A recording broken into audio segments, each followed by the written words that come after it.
therapy. Come on, baby, spend your time with me, soaking in the moment, laying in the grass. You can take my hand, girl. Don't be afraid, we can just flow on down this stream, doing what we're doing, doing what we can. Moving along, got me feeling like good energy, energy, energy. Gentlemen, the future has never sounded so good. Just imagine it, and you can make it. You're locked in to Imagine Our Lives with David Israel.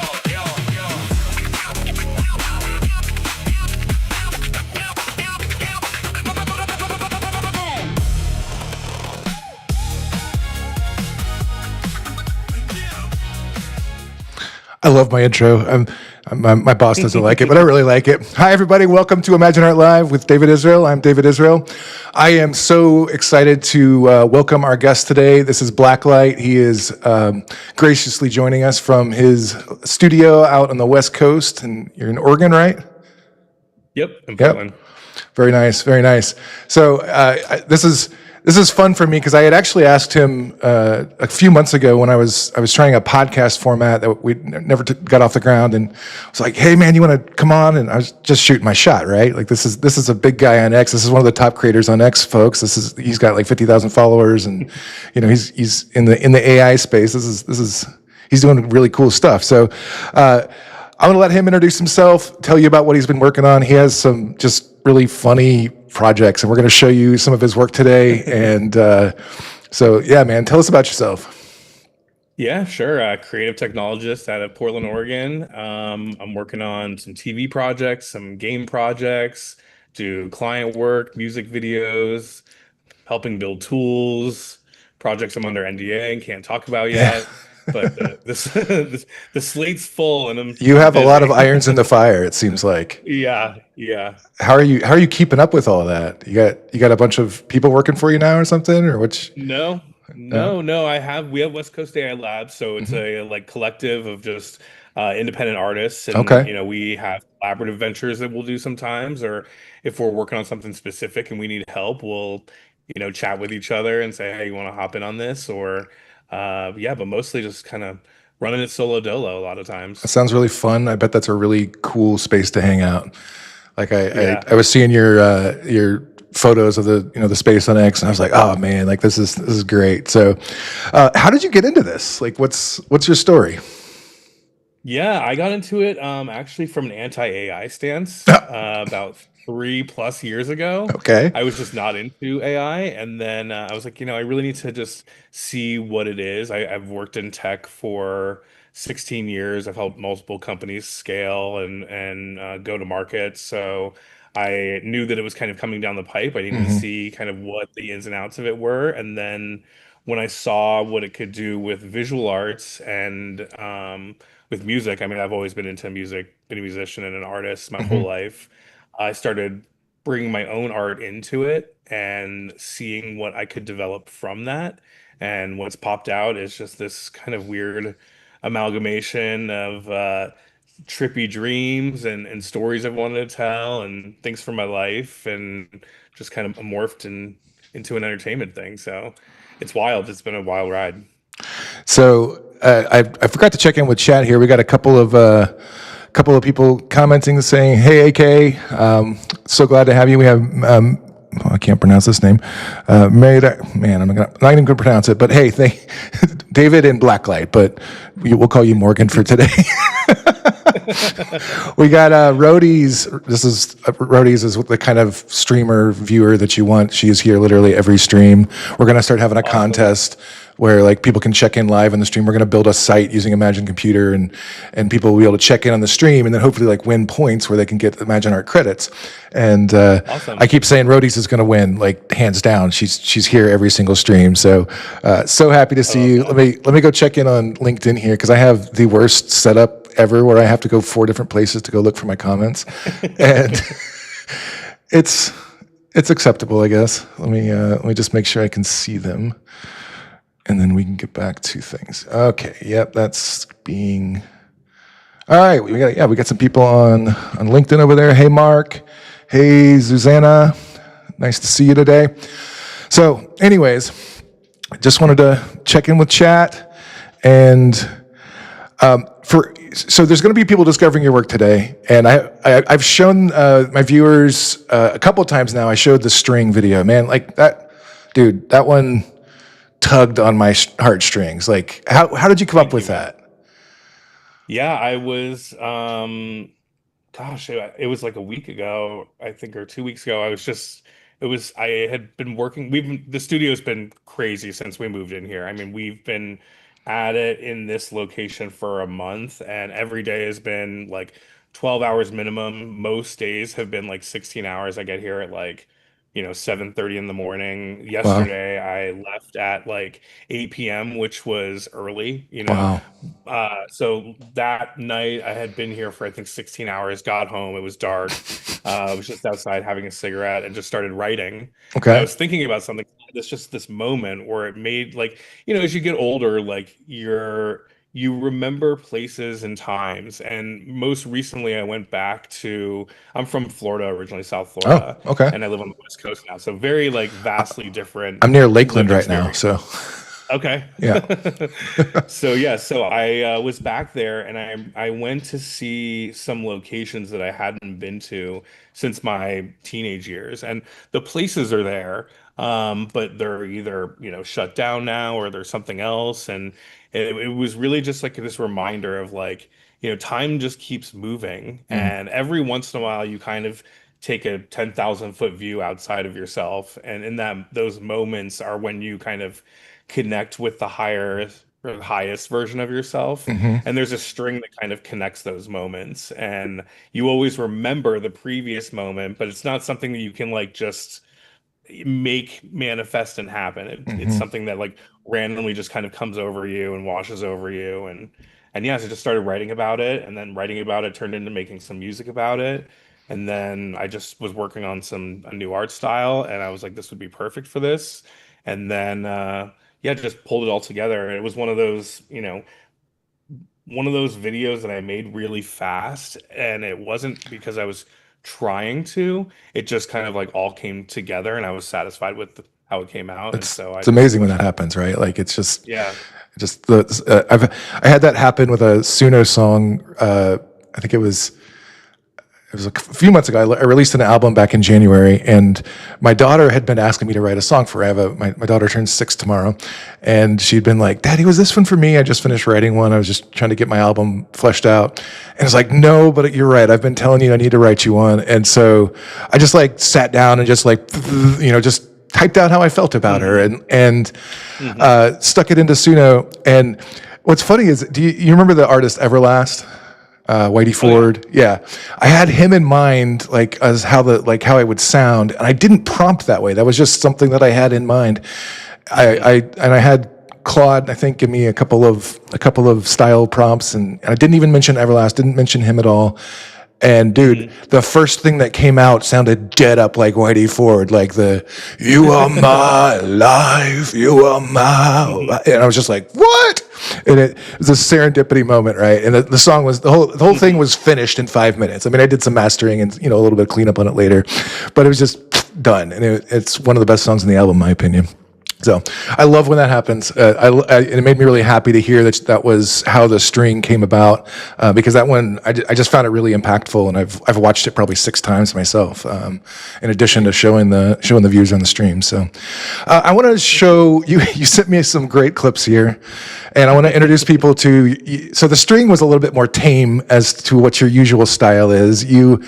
How would you describe your style to people who are just learning about you today? I would say it's like body horror Americana surrealism. I think that's well said. That's a good way to put it. Um, I was watching your stream on Wednesday night. Blacklight has a stream at West Coast Wednesdays where he and his buddies from the studio there, they just hang out and watch cool AI content and talk about it. And check it out. It's at 7:20 Eastern or 4:20 Pacific. 420. Yep. This is a corporate stream. Anyways, hope my boss isn't watching. We like it in the afternoon. Hey, We're busy during the day. So later in the day, we 4 gotta o'clock get doesn't everyone work. in. You got to wait those 20 minutes Yeah. before. Yeah, I understand. I get it. So I want to pull up Sad Steve here. Do you want to give an intro to this video before I show it?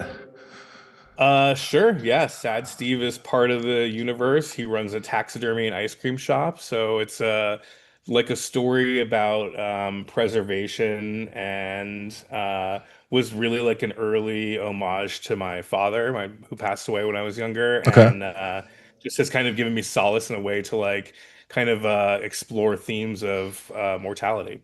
Interesting. All right, let's check it out. Stuffed animals and ice cream. Weird, that is definitely not a combo I would have considered, but totally makes sense. Welcome, stranger. Are you looking to preserve a furry friend, or perhaps a cool, refreshing scoop of our daily flavor? We have soft serve, we have hand dip, we have every flavor of emotion that you haven't felt in years, and in large, which is 3 scoops and a waffle cone. The 3rd scoop is caramel. People find that helpful and sticky. Honey, I am not eating my feelings in a taxidermy shop. What is the taxidermy split? At the bottom of the menu in a slightly different font, that is never good. Wait, so like, are you a bear or something? You're cute, but a little frightening for some reason. The skunk is out! I already got the skunk out. I lacquered it this morning and it is completely food safe. Mostly food safe. It is safe enough for food. Holy Jesus Christmas, that scared me! I have so many questions! Is that a full-size adult back there? What is going on with the places on this highway? And does the skunk come with the Sunday to go? Taxidermy holds a thing at the moment, just after. Ice cream you swallow, and it becomes memory, and then that fades too. Same process, different direction. The skunk is I love the deers, just whatever they're doing in the background, like they're vaping or something. I am a plumber! Something goes in, something comes out, nobody asks the pipe how it feels. Fine, fine! Give me the skunk. I am having a day. First scoop is even and quiet. Second is old familiar sadness, which runs warmer than you expect. Third is vanilla. I love how Steve talks. The flag is not edible. Yeah. People try.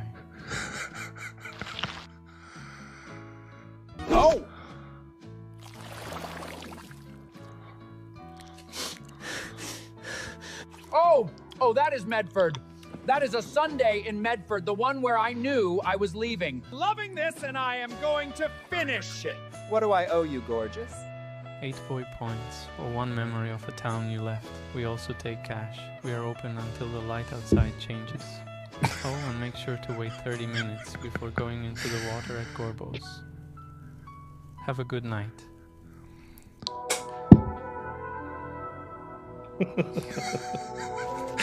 It's fantastic, man.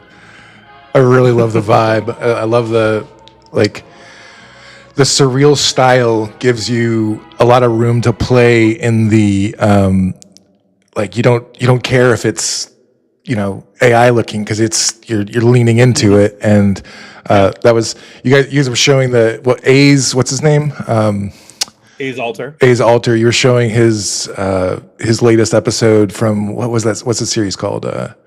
Red Rainbow. Red Rainbow. Yeah, you're showing that on your stream on Wednesday, and I was it's similar thing there. Like the surrealness of that style like masks the AI so well, and so it makes sense why y'all are doing that. So, what is all right? So you got this Route 47 thing going on, right? Like you're building like a whole universe, and you're doing different series inside of Route 47. Is that right?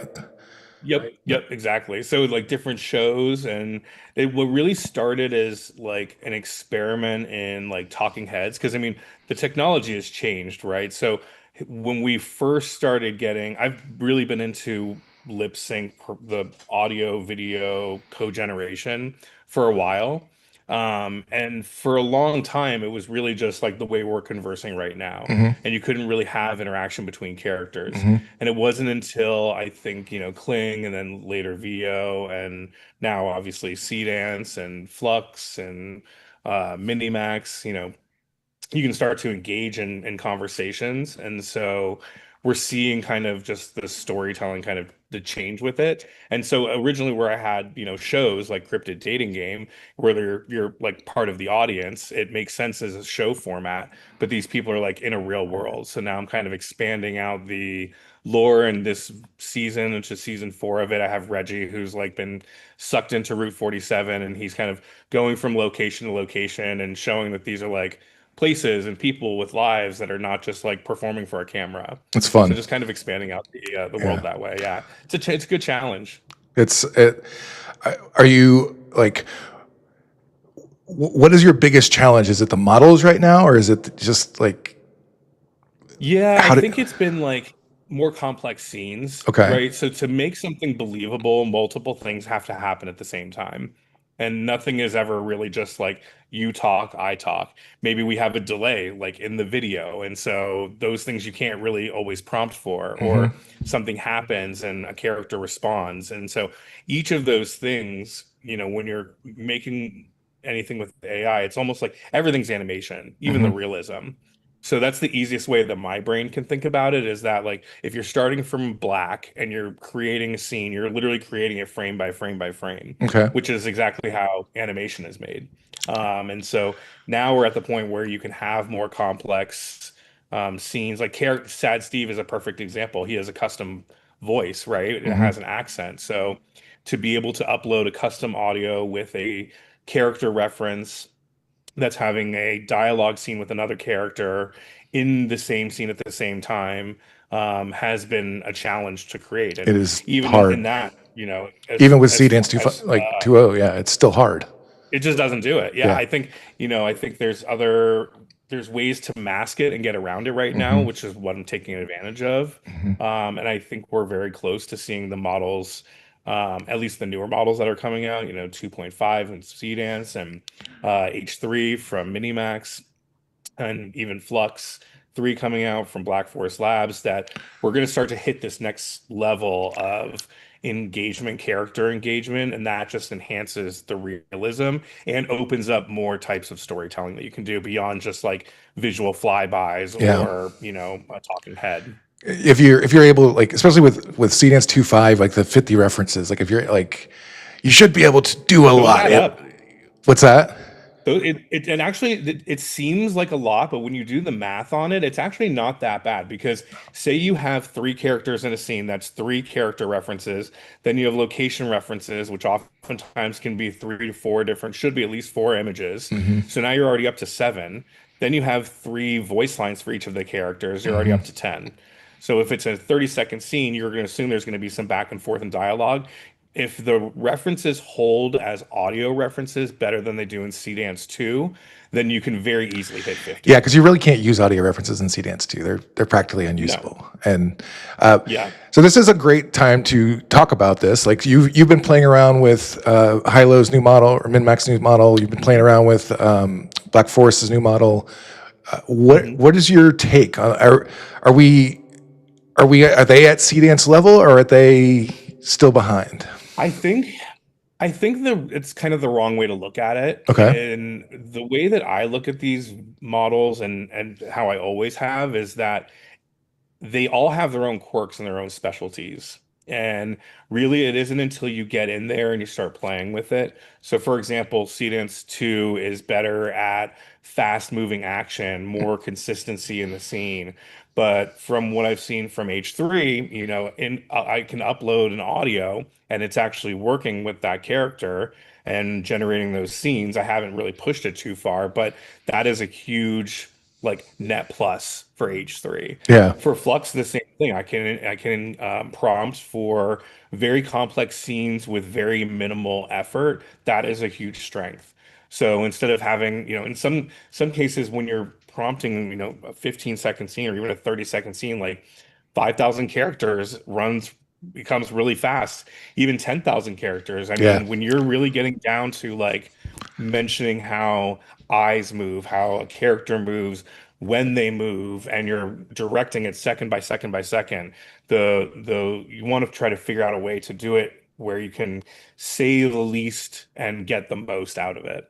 I had a guest on last Friday, Charter out of air, and we were talking about we had an 8,000 character limit on Seedance on Imagine, and he was complaining about it. He's like, "Man, that's not enough for me," because he's like super intricate in his descriptions and stuff. And so I went and talked to our product manager, and I was like, "Hey, is there a reason we have just an 8,000 character limit?" And he sends me a list of all the other platforms and what they have, and I'm like, "Okay, but is there like a financial or a technical reason for it?" He's like, "No." He's like, "All right, I changed it to 20,000 for you." So everybody, Seedance is now at 20,000 character limit on Imagine. You can go prompt to your heart's content. If you fill up 20,000 characters, you're probably doing too much. Like,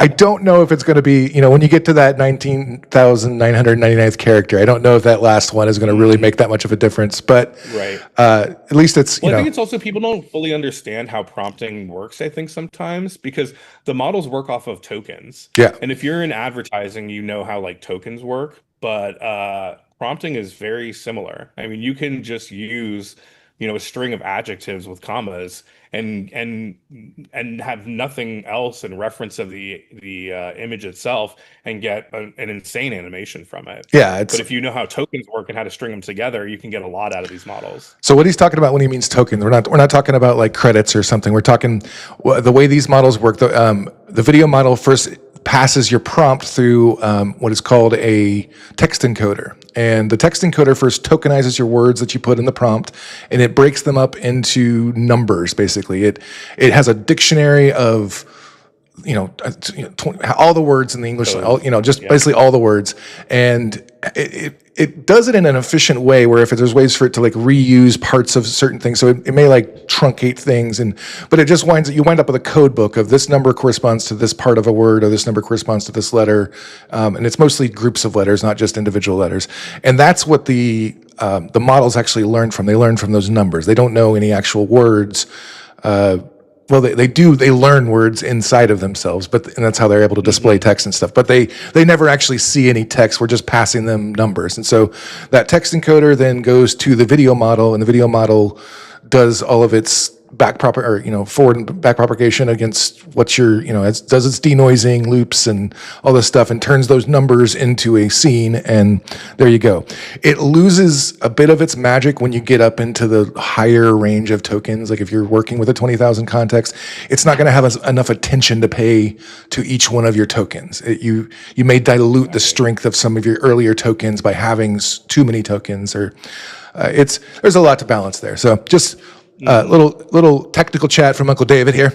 I thought I wore this shirt today in our point though to bring up, because the fact that just explaining that, it shows to people that when the argument that AI just steals from other people, that's not what has happened. Like if training data and the re-replication or the creation with AI is all based on code, and it's code based on descriptors, there's a science to that.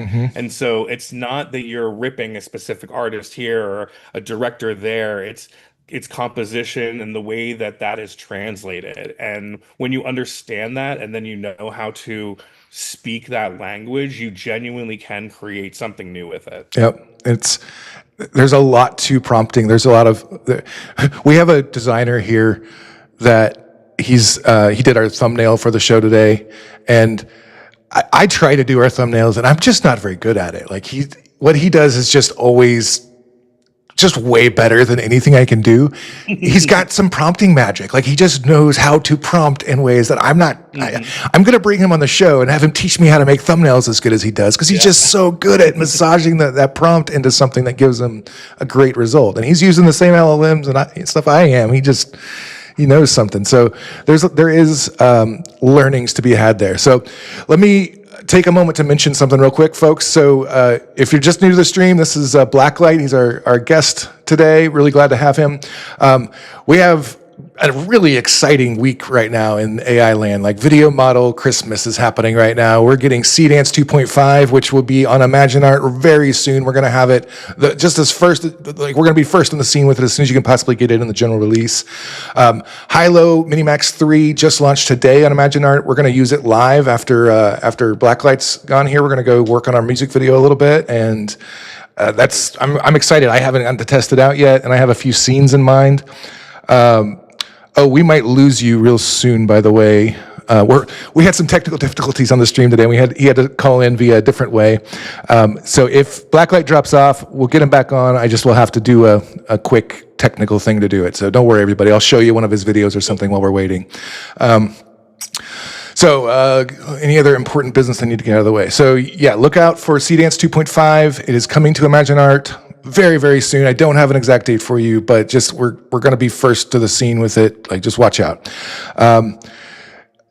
And I think like Flux 3 is coming real soon too, right? Like, it's right around the corner. Is it probably next week? Yeah. Is that what I'm hearing? Yeah, and I think Hermes Agent has it right now. So people that are running with Hermes. Oh, if you use their Hermes Cloud product or whatever. Oh, okay. I believe so. Yeah, but yeah, it's coming down the pipe. Do you use an agent, by the way? I have a hate relationship with agents. He didn't mean that, Hermes. I promise. He didn't mean it.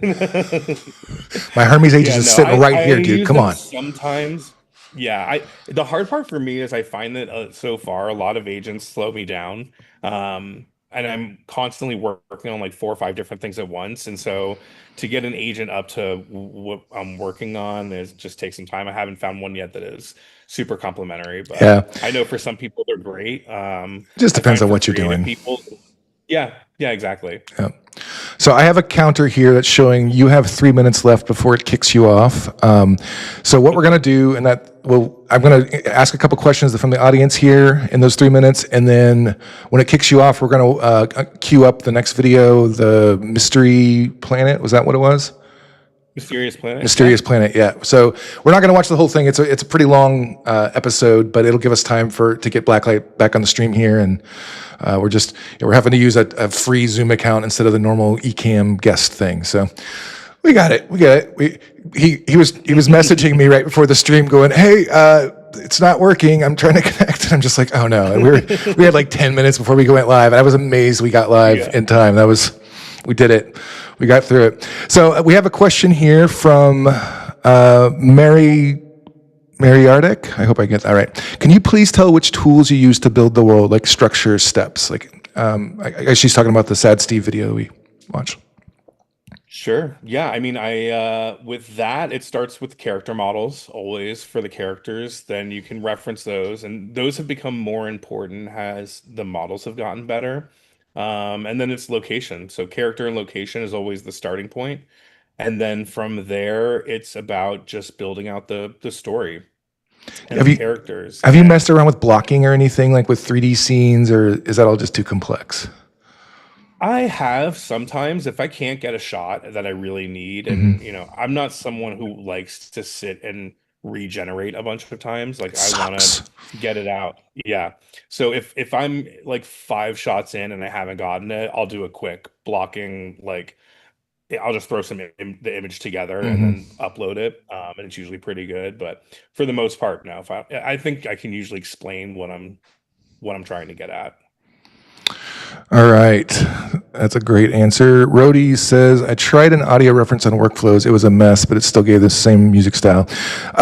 So audio works okay sometimes, Rhodey's. It just hallucinates things. Seedance will literally change what you input at times. If you put like a song in, for instance, it'll sing different words. It'll literally add to your song, or it's weird. If you put it on a blank video, if you just put it on a blank background video, you just add your audio track to whatever, and you use a video reference instead of an audio reference, you'll most of the time get a 95% exactly what you had. All right, so we have 1 minute left on Blacklight before Zoom hangs up on him. So I'm going to go ahead and queue up this video and hang up and start the meeting for you again, Blacklight. So everybody, this is Mysterious Planet. I'm going to show you the first few minutes of this. Welcome back to Mysterious Planet. Today we are on the Moldovan clifftop, which is, above everything else, a problem of wind. It comes from the east without announcement and without mercy, and every organism living on this plateau has answered that problem in a different way. The bracket strider has answered it architecturally. Its body, narrow as a hand is wide, presents almost nothing to the horizontal gale. The legs, extending 8 feet in either direction, form a base so wide that no recorded wind speed on this plateau has successfully toppled one. What is remarkable is where it keeps its eyes. Not on the body, not on the head. The strider does not technically have a head. The 4 large pale eyes sit at the center of each hand, facing outward in both directions. The creature has, at all times, a complete and unobstructed view of its surroundings in every direction. It has no blind spot. It has never, in 3 weeks of observation, appeared to sleep. When our team attempted to approach from behind, the strider turned to face us, sideways, as all its movements are, without urgency. The way something turns to face you when it already knew you were there. What you are looking at is not one creature, it is 412. Each individual, called for working purposes a quill, is a simple organism. A single rigid spine, a root system at the base, one eye at the tip.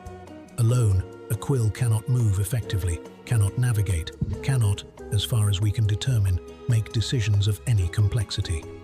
Together, they become the Nail Congregation, a colonial superorganism capable of crossing the plateau at speed, locating food sources across significant distances, and, this was observed twice in our study period, making what our behavioral scientist has described, with visible discomfort, as plans. Visible discomfort indeed. Moves by the outermost quills, releasing their root contact, shuffling forward and re-anchoring at the leading edge. The effect, from a distance, is a rolling. A smooth, dense, bristling roll across the pale rock. Up close, it is 400 individual organisms, each with one eye, each taking one step at a time, in apparent consensus. Nobody elected a leader. We checked.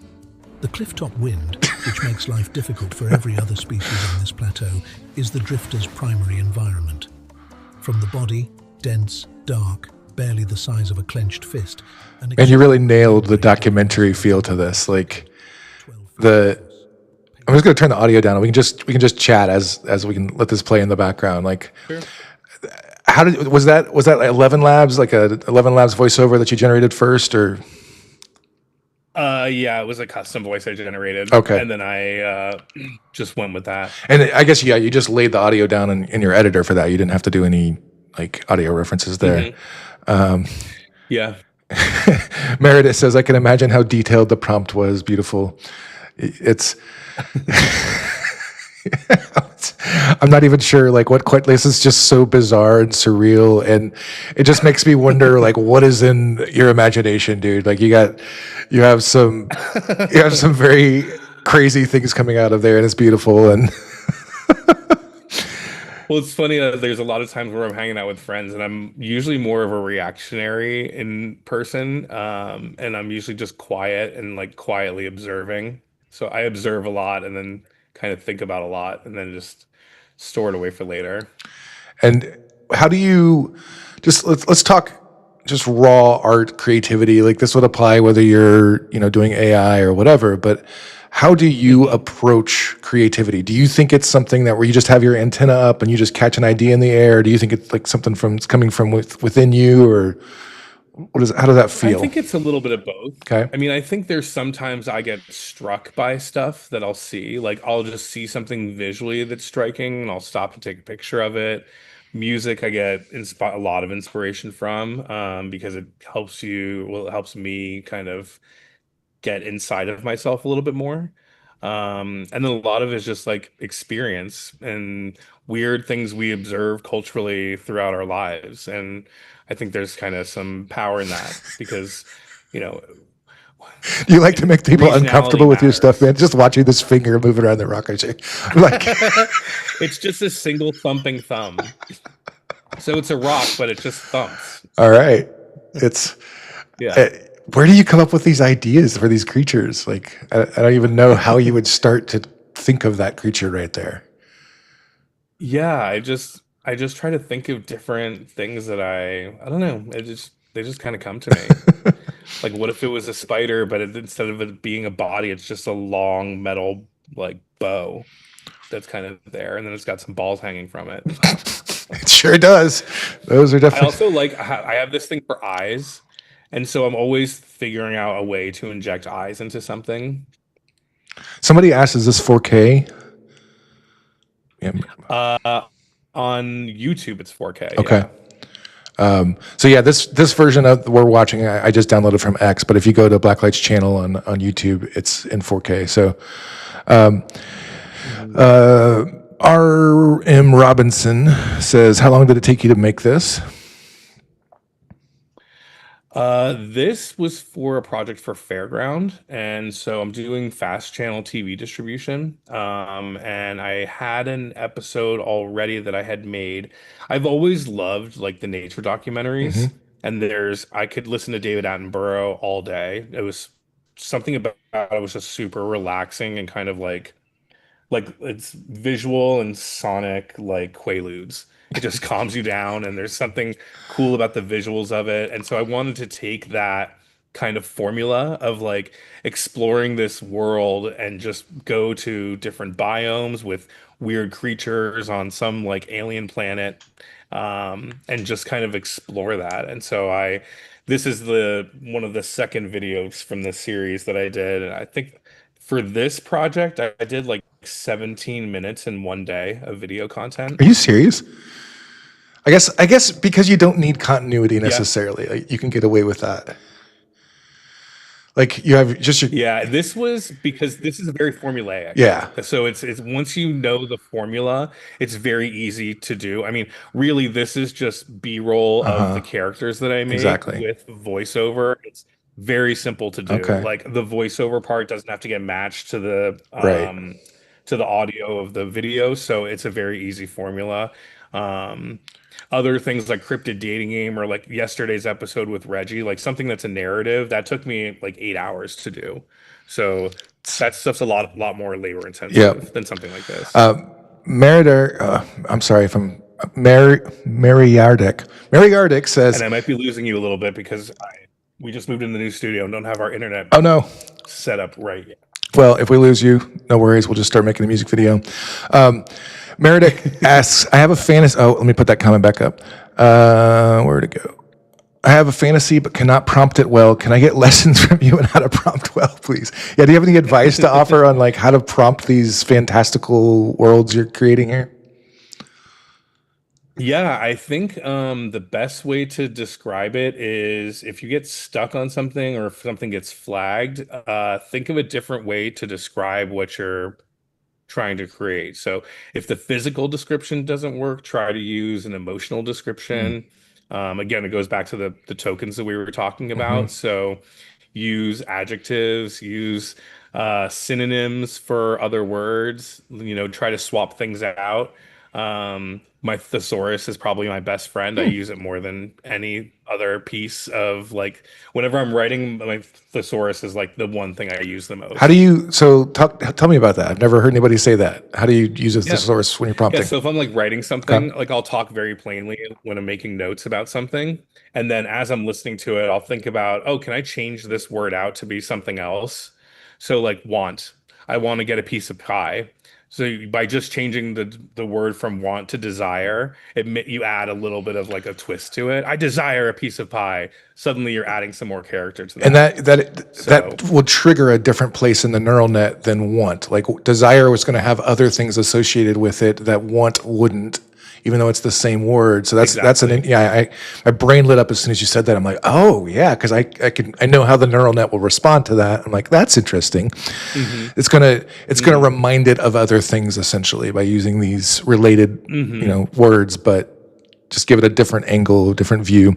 It's amazing how much AI works by vibes, isn't it? It's like it really is vibes because the whole way these models are trained is frequency. It's vibrations. It's like that's how the neural nets are structured. That's how the loss graph is. It's all frequencies. And so, when people say vibe coding or vibe directing or whatever, like they mean it because it literally is vibrations that you're triggering via words or images. And I never would have guessed. I was a programmer for 22 years, and I never would have guessed that someday computers would be able to vibrate with it, like have a organicness to how they are interacting with us as we're watching this very slimy organic thing crawl across the screen.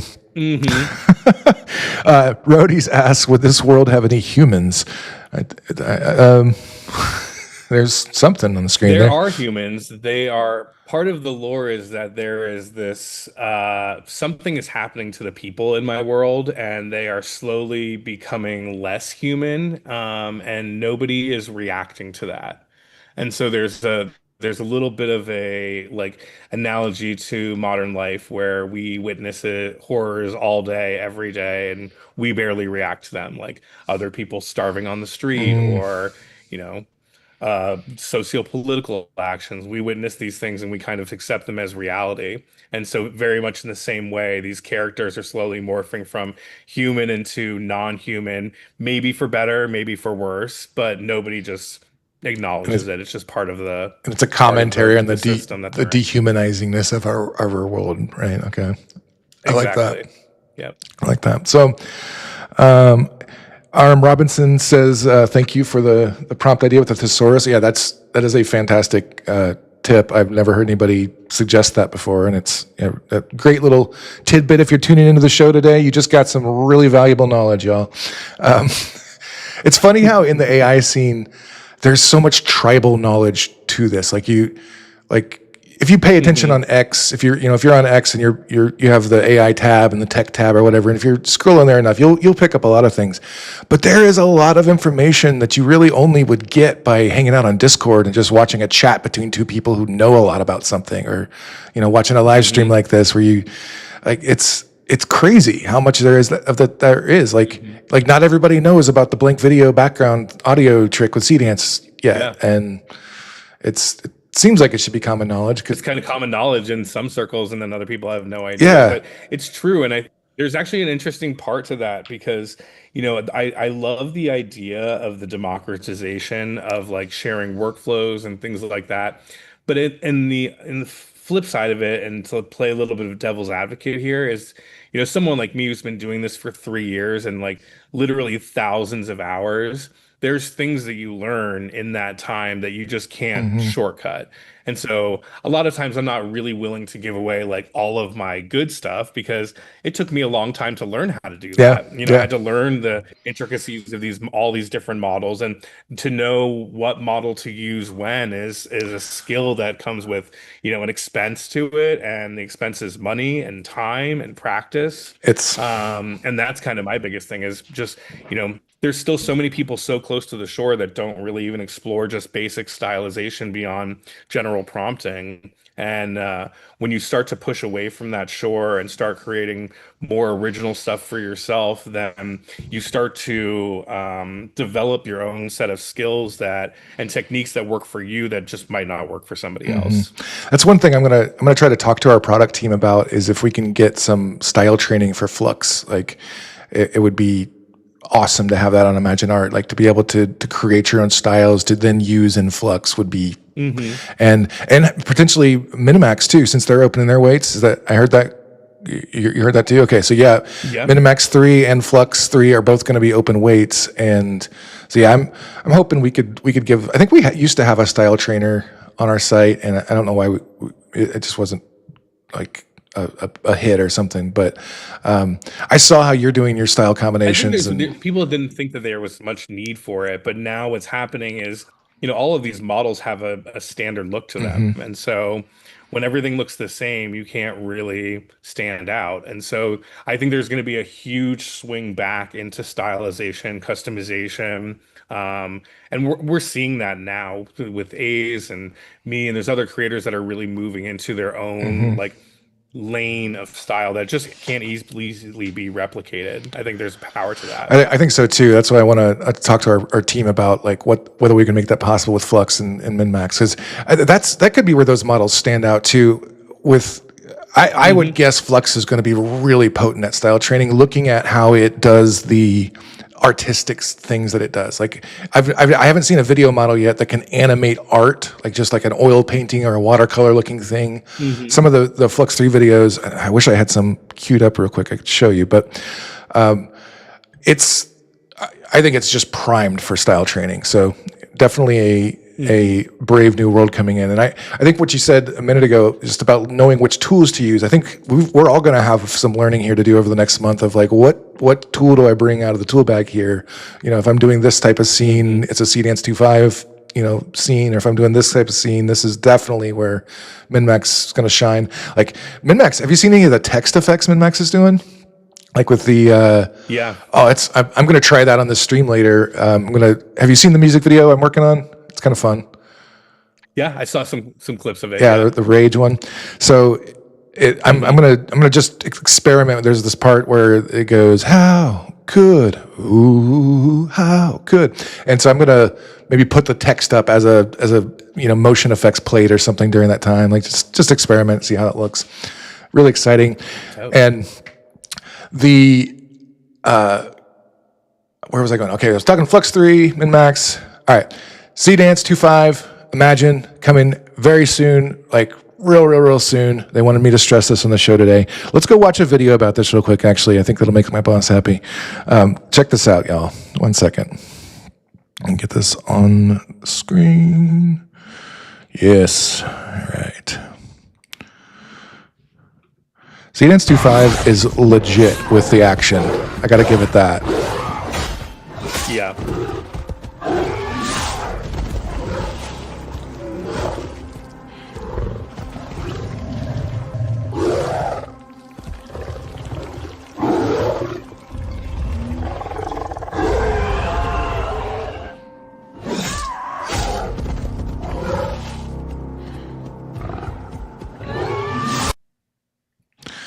Like, pretty epic. I saw another really good one, too. Hold on. I'm going to pull this up. Yeah, this one was impressive.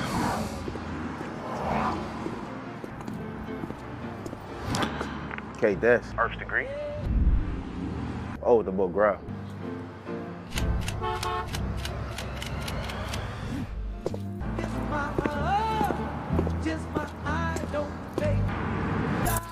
Like, this feels like we've crossed out of the uncanny valley, man. Yeah. This looks like it was shot for real. It's the only thing I'm still curious about a little bit is the audio, because AI audio, unless you're doing like a custom audio with like knowing how to prompt inflection, is the last kind of thing that gives it away. Have you played with Seed Audio? I have a little bit, yeah. I was pretty impressed with that one. I was trying it. I was going to try to do like a radio show kind of program for my daughter, like to put on her Yodo cards. And I think I'm still going to try it. I just hadn't, like, the agent really failed me, and I was hoping I could just have an agent do it all. And we're just not there yet. They're just not good enough to be able to just to just farm out the creativity to him. It's just you can't do that yet. That actually brings up a good question for me. Do you use LLMs in your prompting? Do you talk your ideas over with Claude, or like, are you just I put finished scripts in Claude in my program Bible, like, and I have a project Bible. Like, so Route 47 over the past year and a half, the Bible, when I updated it last with all of the references and characters and lore and locations and everything, was something like 73 pages long. So I use Claude to keep all of that organized. Beyond that, maybe once in a while for like an episode idea, just to get the ball rolling, but not really for prompting. And it's funny, I've done exercises before on image generation when I've done some creative sessions on showing how different the AI enhancement of prompts changes your initial idea of what you would like.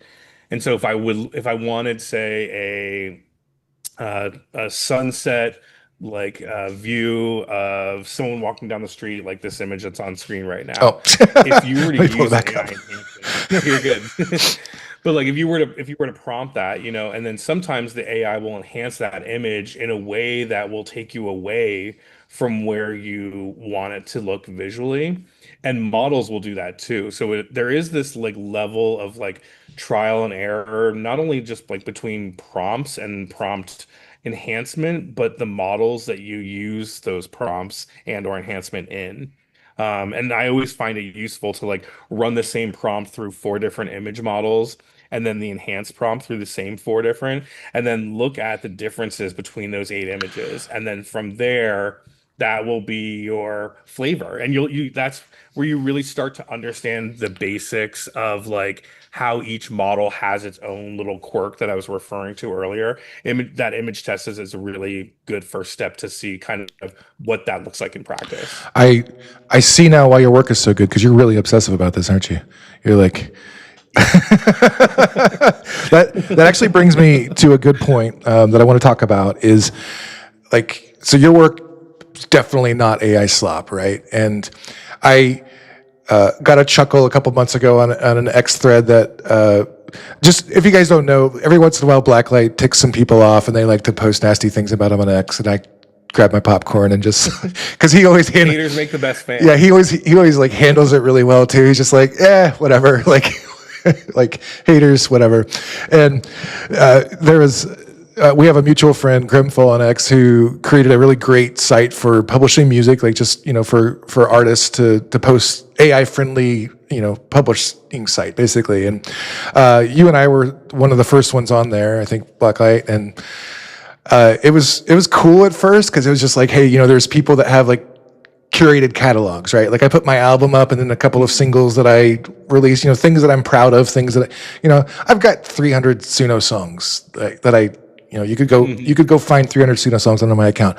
I'm not going to show you 300 Suno songs. There's no point to that. Right. There's most of them are slop. Right. Most of them don't have the level of excellence I'm looking for out of a Suno song that I'm putting out there for everybody. So if you wanted to scroll through my back catalog, you would be able to listen to terrible Suno songs that I've written in the past. But when I put my stuff on Aether, it was like, no, I'm going to put my best stuff here. You did that too. And then you pulled your stuff down a few days later, like ticked off the community because of it. I applauded you for it. I my stuff's still up there, but I was like, I like that you did that, because you're like, I don't want to be rubbing shoulders with people because they're just putting their whole catalogs on there to get like listens or whatever. Exactly. There's a level of like curation to it. And I think it's odd that people get so hung up about what other people are doing in their lives. And someone called me a drama queen and that I was trying to ruin things for them or whatever. But at the end of the day, like, I'm living my life for myself. I don't really think about how I am perceived outside of myself. Like, and I talk about this with friends a lot locally because I was kind of behind the scenes for like 3 years and didn't really come in front of a camera or talk. I wanted the art to kind of do the talking for me. And then I got in person, and then I saw kind of how people reacted to my art in person, and that was new for me to experience. I was wondering what the change was and where you were like, why you were willing to come on cam now and before. So that was it, huh? You got in front of you did an event in person, and now you're like, okay, I'll do the streams now. And yeah, no, it also became a thing where I was seeing people talking about AI from an ancillary perspective and not really from the like creator, I'm working in this is an industry that I like make money in, and like have been a part of helping grow and have seen along the way. And I think that there was a vacuum in real just honesty, to be frank, and criticism. Like, I work in tech, I build tools and UIs for people to use every day. I'm a consumer of tools, of tech tools. But I just found the inauthenticity to be a little off-putting, and I wanted to just, I'm like, I could just be doing this and talk from a perspective of someone who is like in it and knows about it and can talk about it, versus someone who's outside of it and like, making opinionated decisions on how they think the industry is moving versus how it's actually moving with someone that's like inside of it. So, and haters be damned. I'm not going anywhere. I got a chuckle out of our the thumbnail that was made for us, because just looking at you, we're both graybeards, right? We're the elders in this scene. I wore this shirt out of us because gonna have a couple of old guys just chatting here about AI. Like, I don't even think I'm that old. It's just I'm in my 40s, and I've been, I run multiple companies. I work long hours. I've had a stressful career, so now I'm just trying to make art and enjoy it and have a good time. Yeah, man. I pretty much the same. Yep. I pretty much the same. So how do you, what advice would you offer to Oh, sorry, my producer was just pinging me on Slack. He hasn't been able to be here. So, what advice would you offer on how to keep from creating slop? Like, it's so easy to make with AI. How do we keep our work from being slop? Find the purpose in it. What are you creating and why? And I think it's understand that the process of iteration is the same as the process in painting. You know, you're going to create layers and levels of things, and not every single thing that you create is the finished piece. An output is not a finished piece. We see this online. You get tricked by the allure of these 15-second clips that people post. That's like, you know, some action scene or whatever, or maybe something that they're testing, but an output is not the final product. Yeah. You know, you have to iterate. You have to go through the process of like exploring what it is you're trying to say and pull those components together, whether it's visuals, audio, even assistant text, motion graphics, things like that. I mean, those all add up. Sound effects, there's a lot to it than what's just being provided to you in a video output. So find the purpose and then iterate. So what would you say is the biggest sign that somebody just accepted the first generation and stopped? Oh, that's easy. I mean, I can't say I haven't done that before where I've taken the first one because it's been good enough. But I think it's when there's no rhyme or reason to it. Like, I have a show that has become oddly popular on TikTok, which was Mr. Gurgleson's Midnight Hour. Love the And name. when I first made it, it's weird name, but it's essentially just these 15-second vignettes, and it's just a peek into like this show.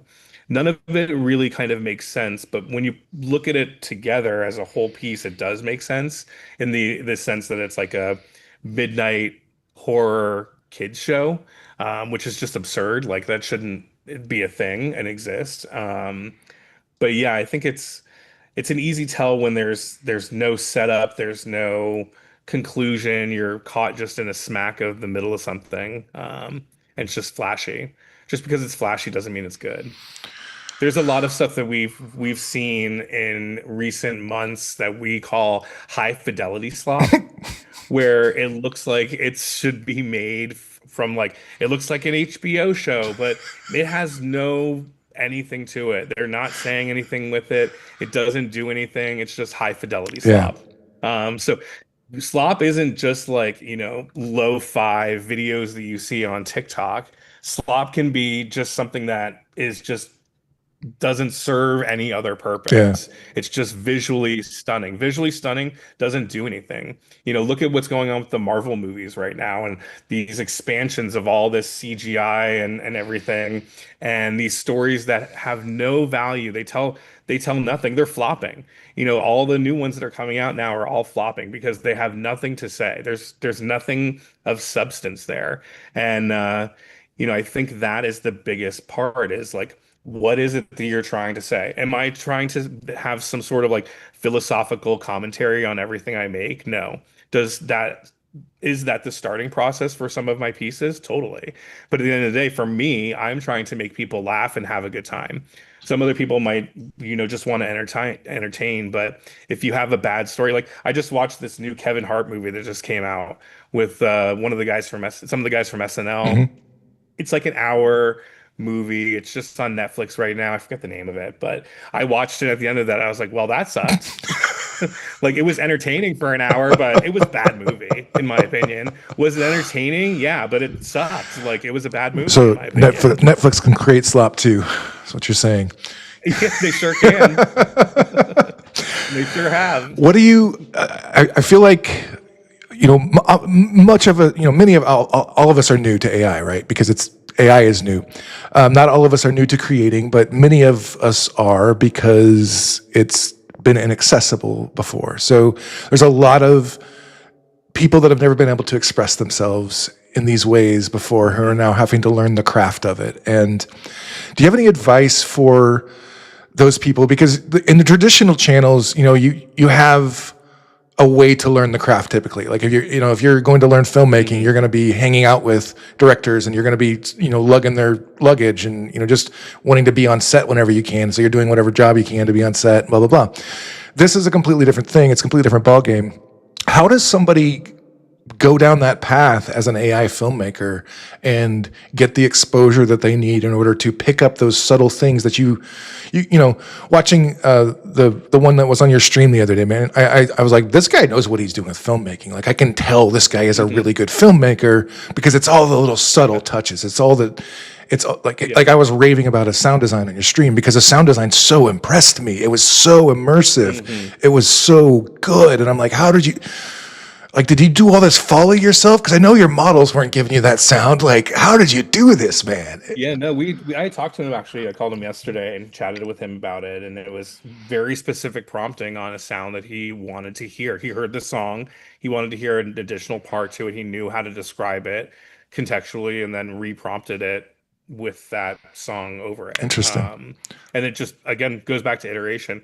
But I think to answer your question is like, I didn't come into this wanting to be an AI filmmaker. And even today, I don't even think of myself as that. I think of myself as a creative technologist who's made AI films and who does AI, short form content. But I'm also developing a video game with developers right now. And I'm planning to do immersive experiences. And we have, we're going to be doing live stuff, which we've done live shows in the past. So there's so many different facets of it that it can become overwhelming to like say, I want to be a filmmaker or I want to do live shows. The best advice I can give is just it's a journey. And so if you're new to AI tools, just play and have fun with them to start. Let your creativity that maybe you haven't been in touch with for a long time. For me, it was like 20 years. Get back in touch with that side of yourself that lets you play. And then from there, just go down the creative journey and push yourself to try something new. Yeah. And it's really just about self-discovery and the way that you develop your creativity over time. And I mean, when I first started doing this, I made a 1-minute video. I think it took me 12 hours to make 1 minute. Wow. Now I can make a minute video in like a half an hour.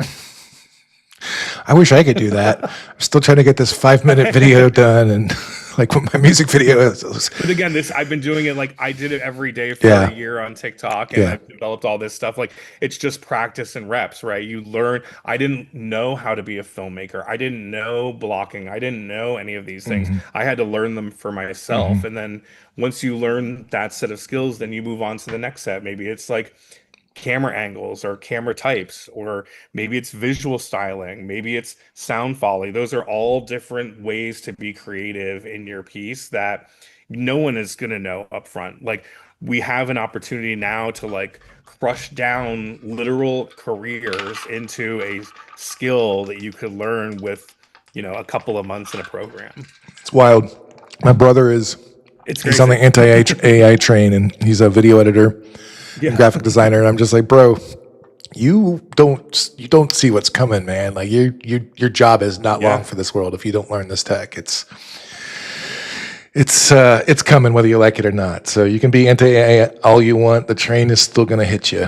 And that's what I say is it's life moves on with or without you. Either way, AI is going to be the same way.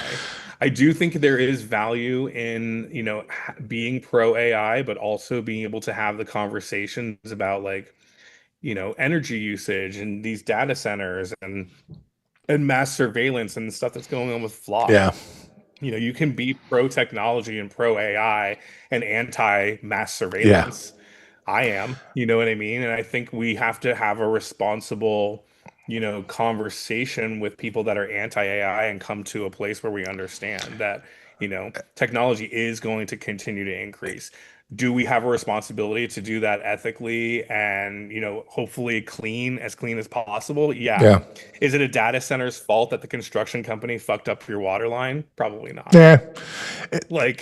Sometimes it's a false equivalent. Yeah, there's so much misinformation out there because it seems like there's a coordinated like campaign, a disinformation campaign about water usage in data centers, and like it's Right. You just get the normies, just parroting whatever they're told, and they're being told it's using up all this water. And if you go look at the actual water usage numbers, it's like, it's nothing compared to like farming and other things that use a lot of. It's nothing. It's a drop in the bucket. It's not gonna eat all our water. So, Charter out of air has a question on LinkedIn. He was asking, David, what about cinematic realism on Seedance 2.5? Is there any progress?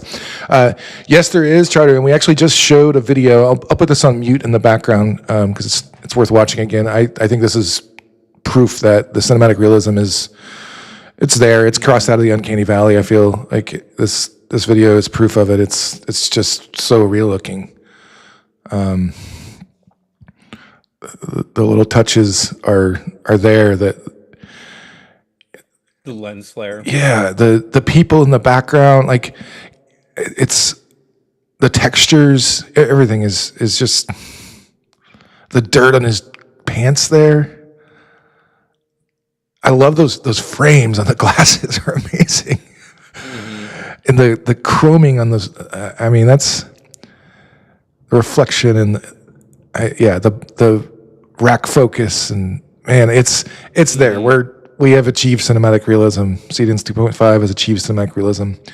I'm really excited though too that there are cheaper options approaching too, like MiniMax, very reasonably priced.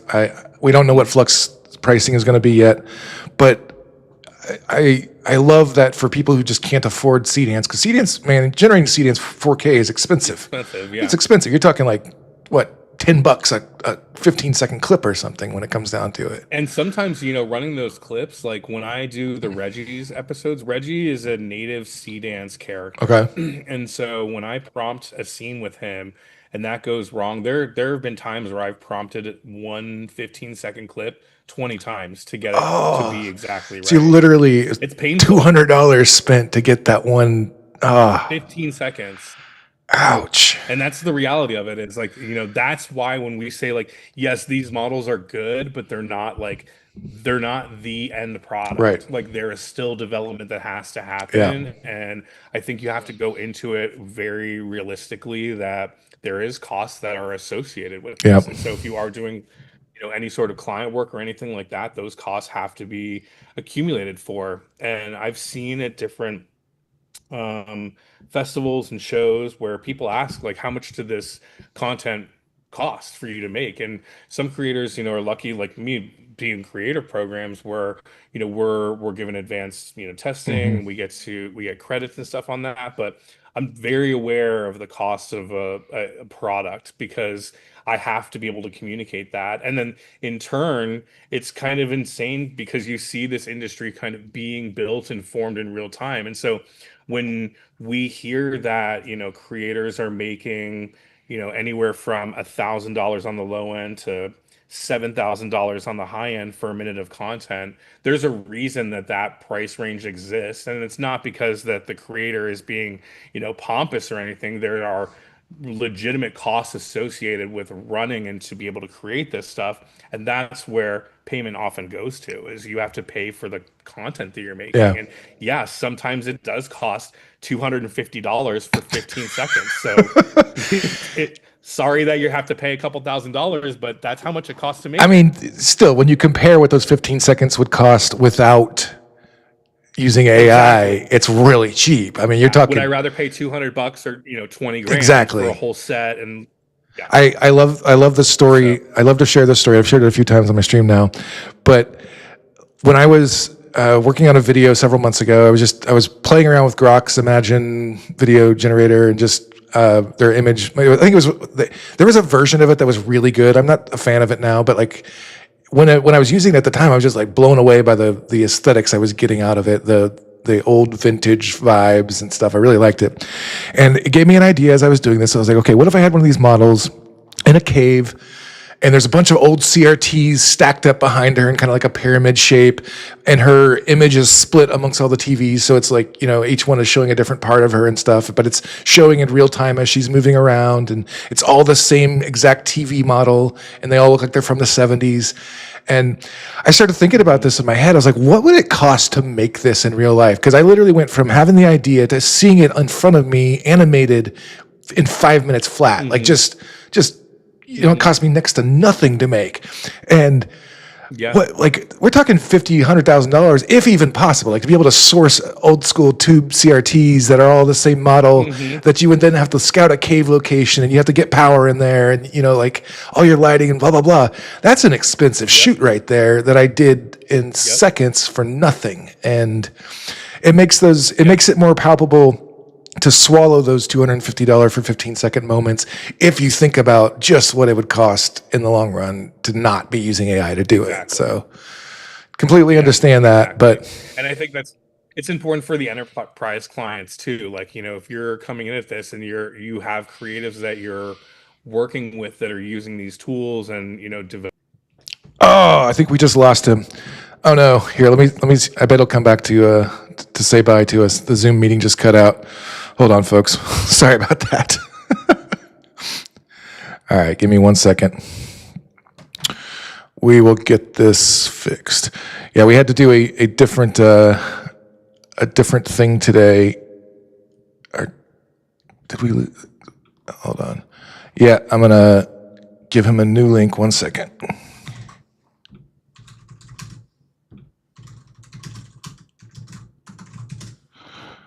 All right. Do do do do do do do do. Let me put some background music on so you guys don't have to listen to my Jeopardy thing. And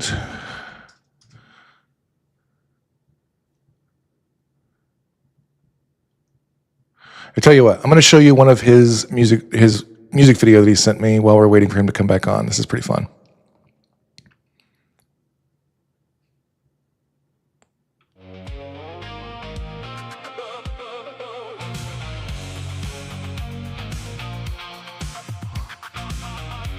Welcome back. Thank you much.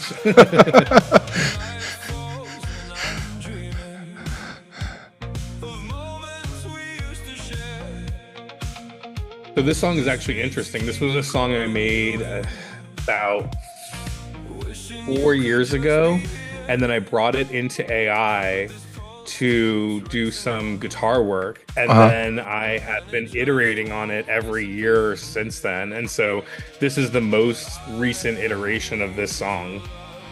I really love it. Is it vaporwaves, like kind of synthwave? Yeah. Like, love it. Little vaporwave, little like references of just like, I just remember growing up and having, these taped photographs on my walls and listening to music in my room and just dancing and under black lights, and there's such a personal aspect of this to me. But like, this is kind of what you're talking about, the TVs and everything. Like, I wouldn't have been able to do that. No. I love the vibe. Your UV style is very appealing to me.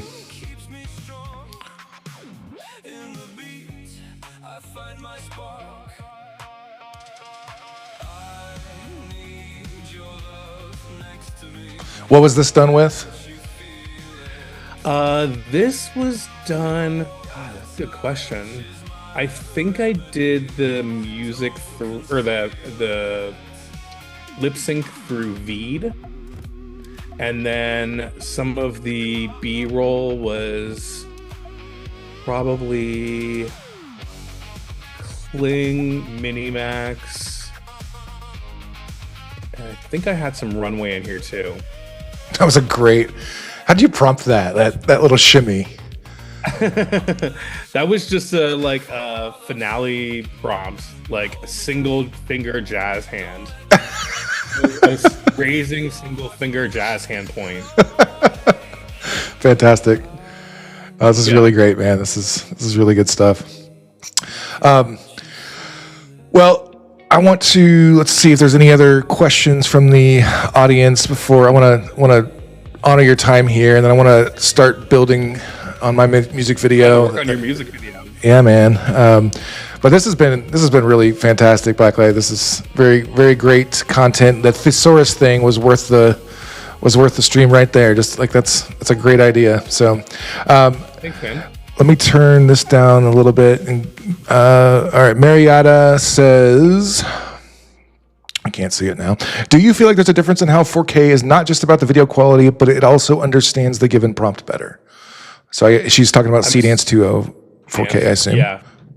I know that there is, I mean, obviously it's going to be a newer version of a model, so they're going to have more work that's been done into it than the previous model, so I can see that.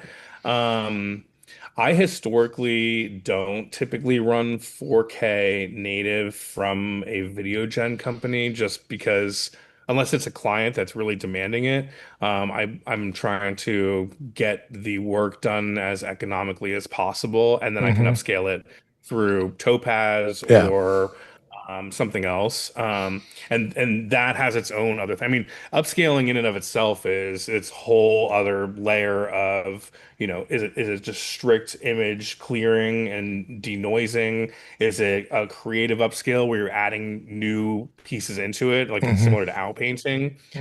So it kind of varies from project to project, but I think in Seedance's case specifically, I would assume that there's more work that had gone into it because it is 4K. So my guess would be yes. It definitely seems like if you were to take a 1080p Seedance clip or a 720p Seedance clip, upscale it to 4K with Topaz, and then compare it to the same clip rendered in 4K in Seedance, like there's a difference, right? Like oh yeah, the coherence of the image coming natively in 4K out of Seedance to me is stunning to behold. Like I did the first shot of my music video in 4K, and I'm doing the choruses in that, and you can tell the difference, man. Like you're getting so much more crispness and clarity out of that video. And well, there's more data that's also being transferred over, so it has to be that, right? Yep. Whereas like 720, if a model, like historically what happens is if you're giving it a reference and there's like high action, you get a blur.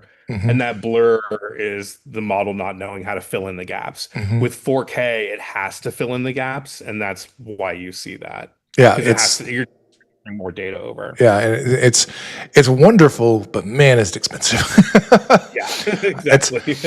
If a client had the money for it, it would be worth it just for, you know, if they're like, you know, if you're an ad agency and you're making commercials that are going to be shown on TV, you're going to be generating in 4K. You can afford to do that. And that's necessary. If the cost justifies it, go for it. If it doesn't, it's for fun. Just use whatever gets you the best results.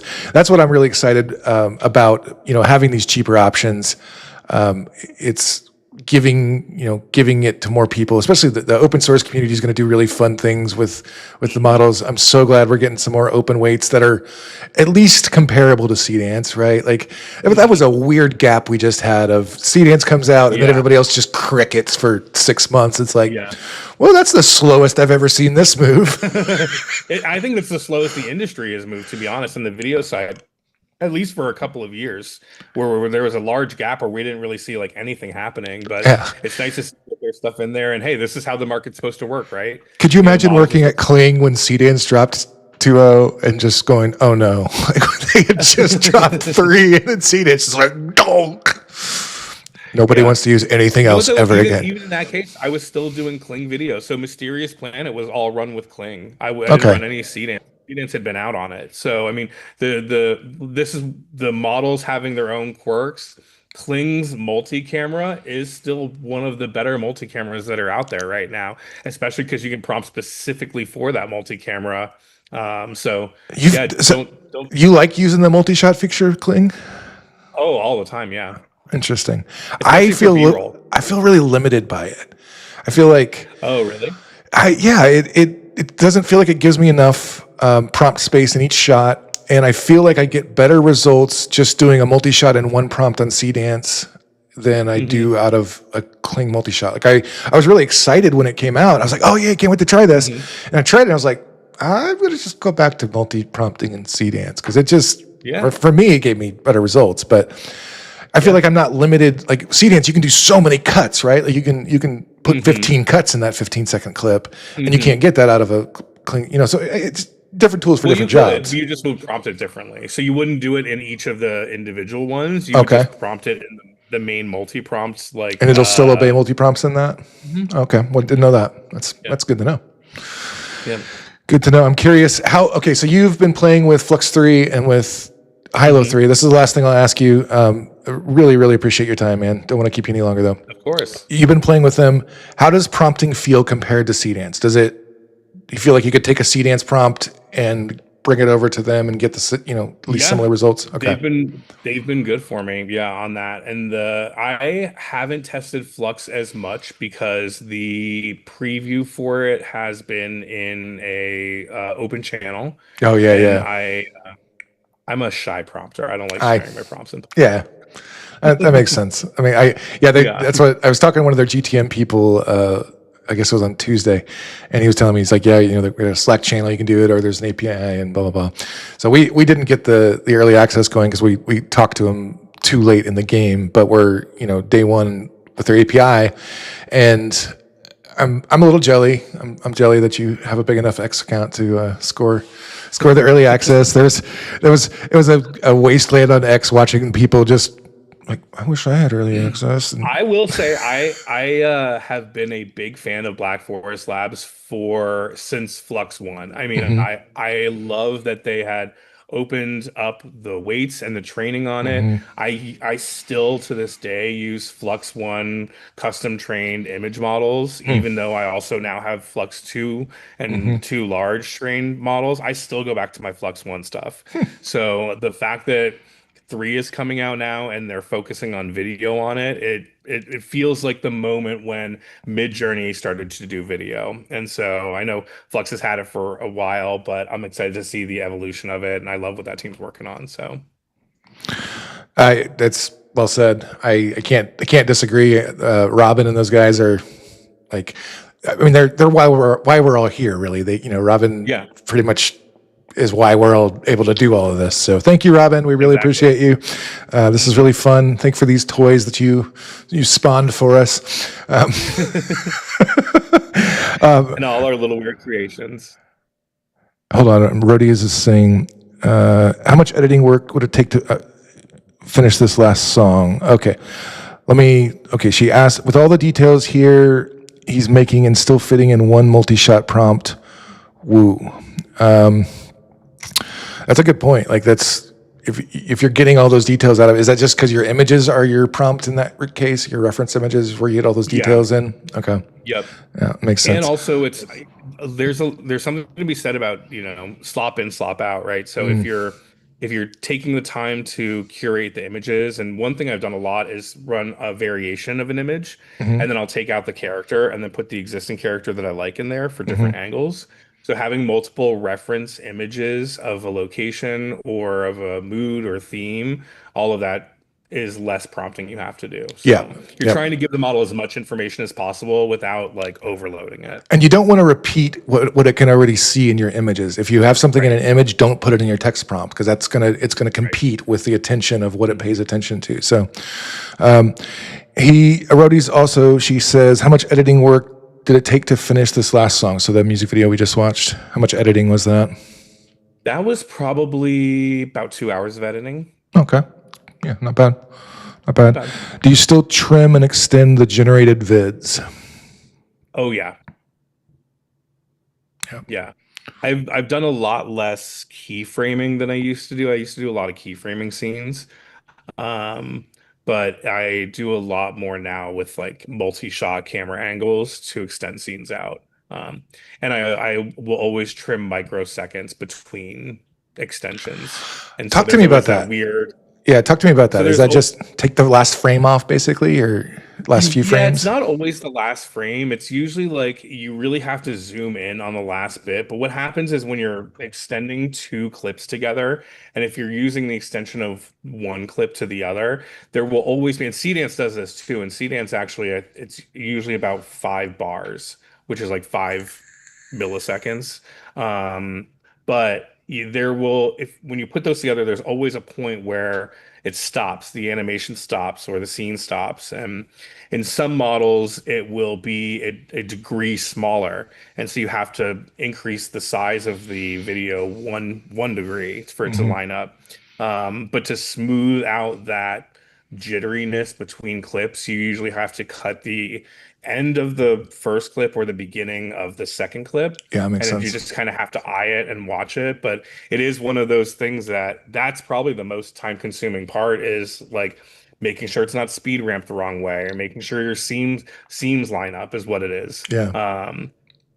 But yeah, that's probably the most important part of editing AI work, especially when you're doing extended scenes or longer scenes. I've had scenes that breathe out like 45 seconds to a minute. You have to do that. Or everybody will be able to tell. All of us who make AI Everyone videos will laugh at you. He didn't trim his clips. You didn't trim your seams. Dude, thank you so much for coming on here, and this has been great. Super, super informative content. So it's Blacklight, everybody. Really, really appreciate his time. Let's give him a hand. Thanks so much for having me. Absolutely, absolutely. Any closing words for us? No, just keep creating. Have a good time. Remember your play. All right, man. Wise words. Talk to you later. Talk to you later. Thanks for having me. Well, that was fantastic, and what a very informative session that was. Like, I'm gonna have to go back and watch this myself. I want to remember some of the things that he is talking about there. Oh, I didn't get your question there, Merity Ardek. I've seen how he works before with his images. He actually did a live stream a couple of weeks ago where he was creating live, and he does a lot of like custom trained LoRa's where he will create a style and like just finagle that all together, and that's how he arrives at such distinct looks. So it's something I want to bring to Imagine Art if we can. Like we used to have it. We used to have style training where you could create your own styles or train your own characters. And I think it'll be worth it to have it again if we could do it right. If we, like with Flux and with MiniMax coming out with, they're going to have open weights, so we'd be able to train styles on them and be able to accomplish some pretty interesting things. Blacklight's philosophy is that you push the model out of the mean, like it's averages, right? If you're gonna get something that looks just, everybody else will have about the same kind of thing. But if you push it in a certain direction stylistically, it will give you something that's never been seen before. It learns from the styles you're feeding it, and then it drives it in a different direction. So I think that'll be really interesting if we can have that on video models, because that's never been able to be. Well, I guess LTX has an open source video model, and some people are doing some cool stuff with that. I have seen some style transfer stuff, but Flux will be really good at that. And thank you, official Kadilate. Just great stream, y'all. That was a really, really fun time. Blacklight's good dude, good creator. I really love how. I loved hearing his process on that and how obsessed he is with the right kinds of things. And those little touches are really what sets you apart as a creator. Learn how to study what others are doing in those ways. Learn how to, take a look at somebody like Blacklight and what they're doing, and then look at your stuff and go, okay, where am I lacking? Where can I grow? Where can I improve? That's one thing. I showed a video a couple times in recent streams where the string, he talked about it a little bit on the stream today. And there's this one moment, he gets me every single time I watch it. The audio just stops, and it makes me think I stopped the video or something accidentally, which is really annoying when you're on a live stream and you're like, oh no, did I just stop this? And no, it's actually just like his sound design was to have that audio just stop because it's for the story that he's telling.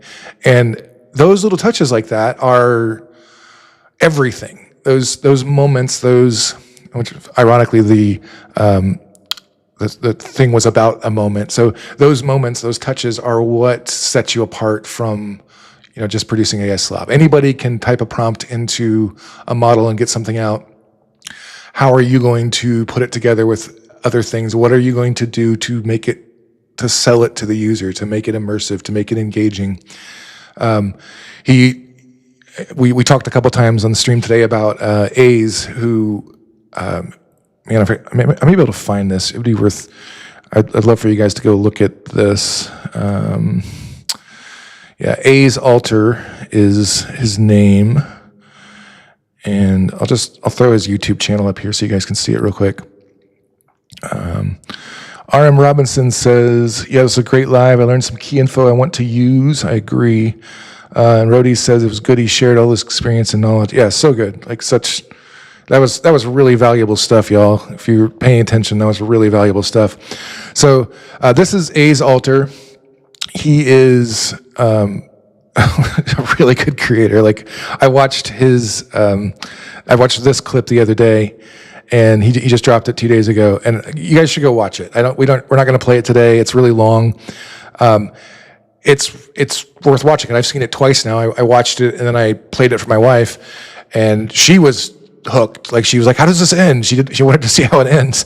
And that's telling you something, right? Like somebody with AI, my wife, I would consider her a normie. She's exposed to AI. She learns about it from me, through me, but it's not her bag. It's not her bread and butter. And so showing her this AI content that she was like fully engaged and invested in, she wasn't just watching it because it was AI, like I was watching it to see what another AI creator is doing. She was watching it because it was good content and she was engaged, and it got her it. And if you go watch it, pay attention to the sound design. I was just geeking out about the sound design in this. So highly recommend. All right. So we're going to shift gears here.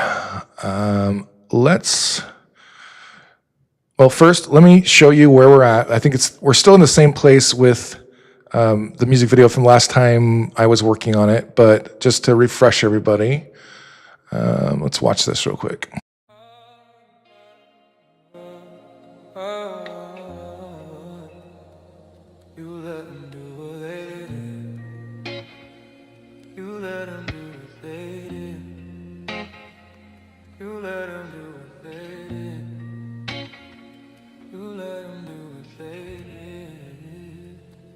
You let them do what they did. Said you love me, but I was just a kid. Just wanted love, was that too much to ask? You let me think that something in me was cracked. Like I wasn't worth the air inside my lungs. God, I'm trying not to bite my tongue, but this rage at what you sing with your silence. It's a fire and I'm losing to the violence. How could you throw me to the wolves? You let them take me, let them break me. Do you know how much this hurts? Why wasn't I good enough to feel love?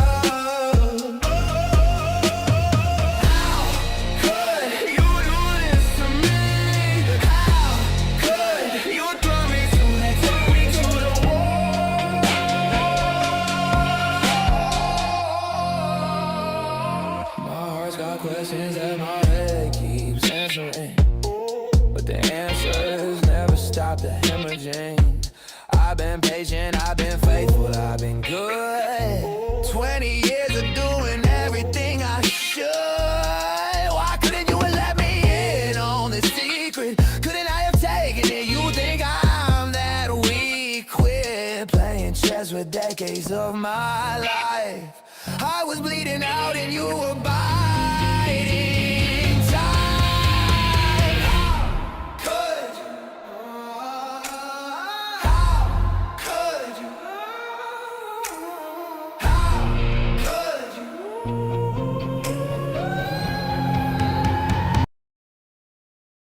So that's where we're at, and I'm pretty much digging it. I had an idea that I want to try, and let's go look at this. So I have two ideas actually. There's two things I want to do. One is I want to use MiniMax, which is live on Imagine Art now, and there's a cool text effect thing that it does, and I was working right before the stream to see how I might accomplish this. So I'm going to start this rendering, and then I'm going to go work on this other thing that I'm going to do. Hit that chest floor. Rhodey says, hit that chest floor. I don't know what that means, Rhodey's, but I'm going to hit it. Oh, I don't know what happened to why is the comment showing up so weird? Here, there we go. Yeah. All right. I'm going to hit that chest floor, Rhodey. All right. So There's this, I saw a clip of somebody doing this where they put up these, background motion graphics, basically.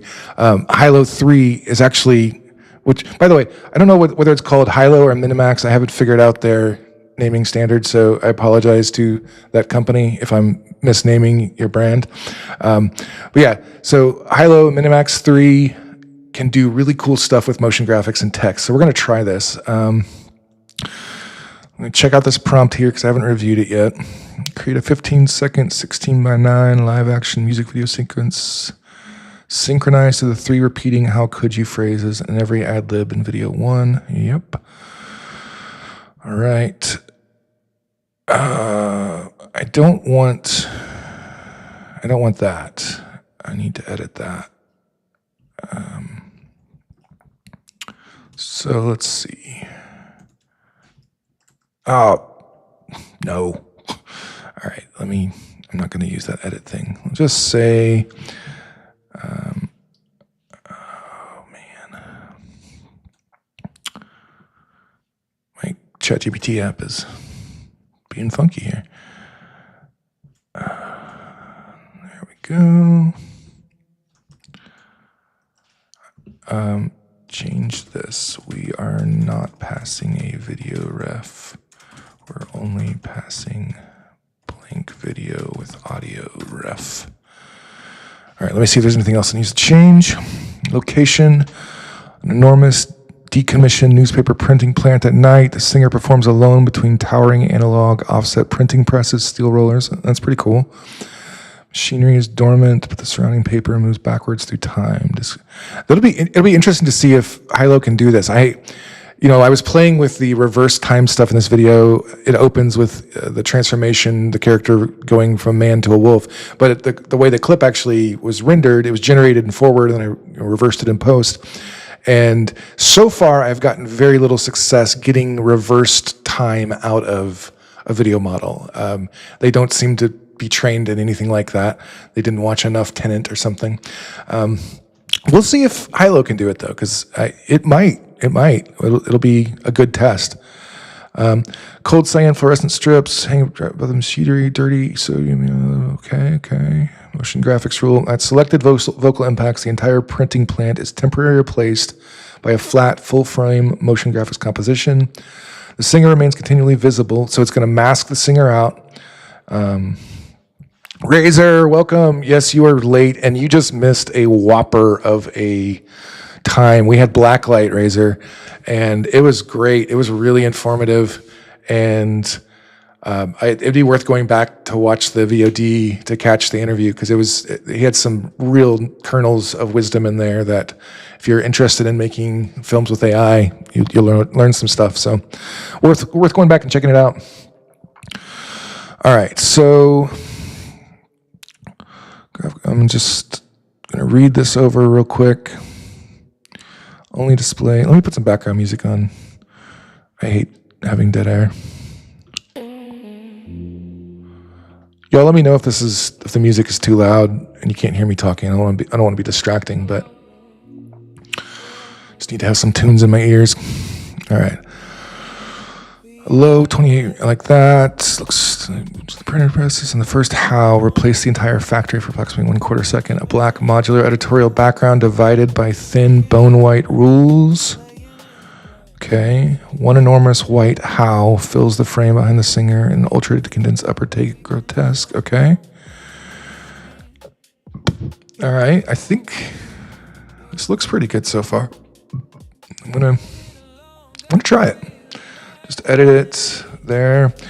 And I need to find this clip again. So I wasn't liking this shot that much. It's, for one, I don't want the furry looking, I don't want people with actual wolf heads. I want people with real faces and heads wearing the wolf cloak. And I think I'm going to bring that back in another scene, I think. But I'm going to try to replace as much of this one as I can. Or maybe I'll cut back and forth between it. Like, the wolf heads aren't terrible. It's just not what I was wanting. It didn't prompt that right. I didn't want people that, their heads are wolves. So I just need to export a Well, I might even have it on my timeline over here. No, although that's the one before it. Okay. This one? All right, I gotta mute the music for a second and listen to this.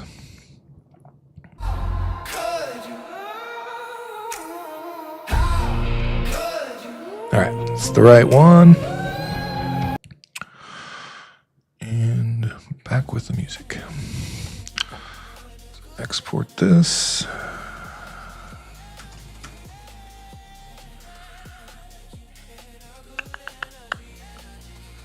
And I'm just going to do 264 because I don't know if it supports 265.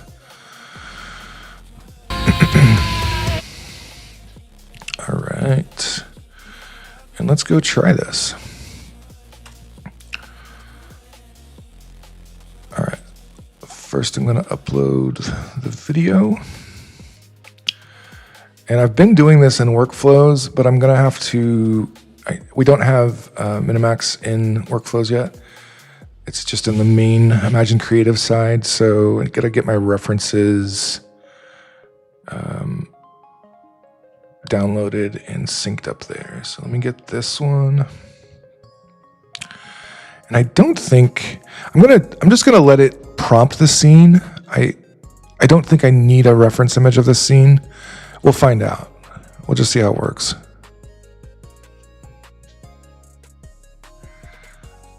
All right. You know, does it bother anybody else when the robots do this? So I sent him this edit and he's like, replace that paragraph with this. And I'm just like, dude, you could have just done that for me. You could have just gave me a block that I could copy and paste, not make me do the work. Do it yourself. Like, is this just us being lazy? Are we getting more lazy because of AI? I think probably a little bit. It's, you know, it is what it is. But I think it's easier to just say do it yourself and then have it respit out the whole thing rather than me have to copy and paste and then copy and paste and then replace. That was just easier. So I wish I would have done that in the first place.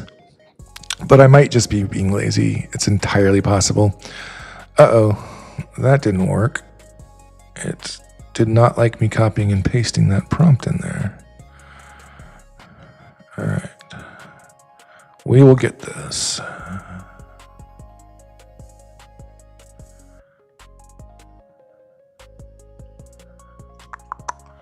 right, so I'm going to do this over. First, let me make sure the prompt's, all right, that's a problem.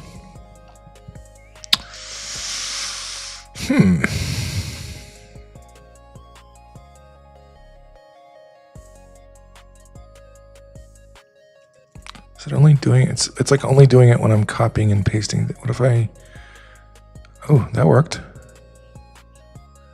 All right, it looks like it didn't get my whole prompt either. Let's see.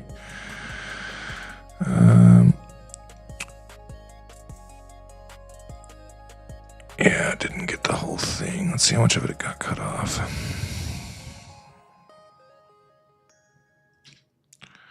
Tell you what, I'm just gonna paste what it got, like everything that got cut off. This is all the prompt the text box can contain. Please adjust the prompt to fit within this length. So it cut it off. Where at? The graphic cards do not exist in the factory. I don't know where that is. All right. Yeah, this will be good.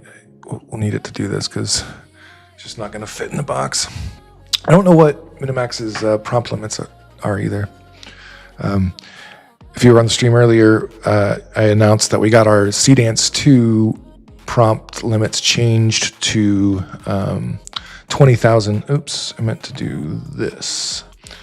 So you can now do 20,000 20,000 tokens on Seedance 2, I imagine right now. Alex says, smiley face, press the button. I can't, man. It won't, it doesn't have a full prompt. So we'll get there. I know, I'm excited to see this too. I really want to see a MiniMax gen myself that I made. But until until I get the prompt right. Press it, he says. Okay, Mark has the drop, so thanks, Mark, on LinkedIn. And let me just check our other channels, make sure nobody's been trying to get my attention.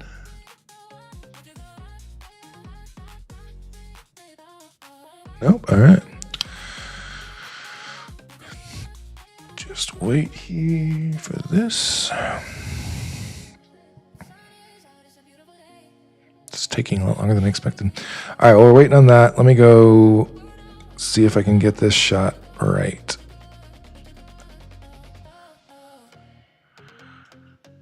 I was trying to use variables. If you don't know, in workflows, it's really cool. You can take your reference image and turn it into a variable that you can then use elsewhere, like if you're on other pages. And so I had turned this reference image right here into a variable. For some reason, when I was prompting with it, it wasn't working though. And I want to see if it's the variable that's the problem or if it's my prompt that's the problem. So let's see. It just was losing my character reference entirely. So I'm going to run that. So for this scene, for this shot that I'm currently generating, I thought of something fun, which is I'm going to generate 2 clips. First, I'm going to generate a clip that's going to then be projected in the next clip. I think this will be a cool technique to show. So let me get that clip generated. Go find my prompt. All right, so this is going to be it's going to be like a childhood memories or something and playing back on the projector screen. And it's going to be really cool because instead of having to prompt certain scenes on the projector screen, we're going to prompt one clip and what's playing during that scene, and then another clip to actually project that onto the scene.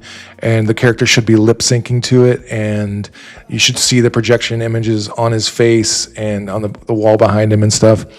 So Rodies says, can you prompt the exact variable? The variables are usually by luck. I don't know if a Nano Banana, I think if you refer to image 1, it's going to know that. Well, I don't know why. Why is it doing, why do I look like I have a black eye? Did I get punched in the face? Younger me got punched in the face. All right, I'm going to regen that because I don't know what, or maybe it's the prompt. Did I have something in the prompt? He faces wound with contained wounded intensity. I think that's the wrong word to look here because it actually made my face look wounded. I'm going to pull that out. And I think he's a good distance from the wall. I think that'll be cool. Projected light. Just blank white. Yep. Yep. Okay, let's try this again.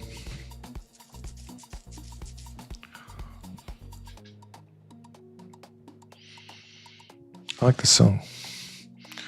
I haven't even heard most of my background music songs. I just prompted a bunch in Suno and then downloaded them and threw them into Ecamm. So we're hearing these for the first time together. All right, let's go check on this one.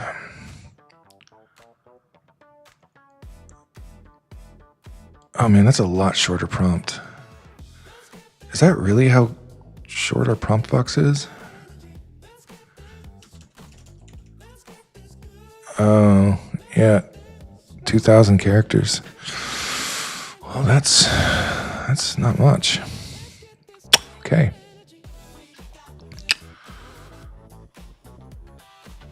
Rody says maybe I could try splitting from my shadow and having both of them go. How could you do this? That'd be interesting. I don't know how the model would do rendering the shadow like that though. All right, let's see if this fits. It looks like the whole prompt. Good. References.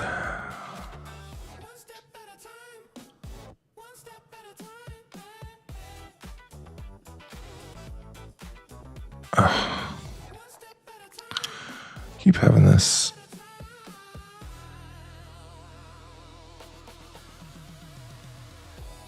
Okay, yeah, I've been having issues. I've been trying to diagnose with the team. there's a segment of the video that keeps getting rejected by Seedance because of the format or something. I can't figure out why.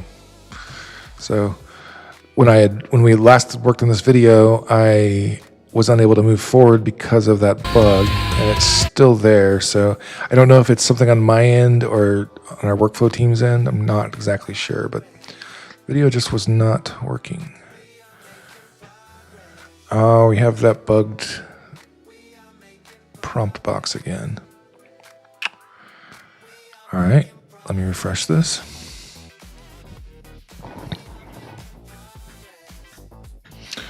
Hey Harris, are you watching the stream? Can you let me know if you are?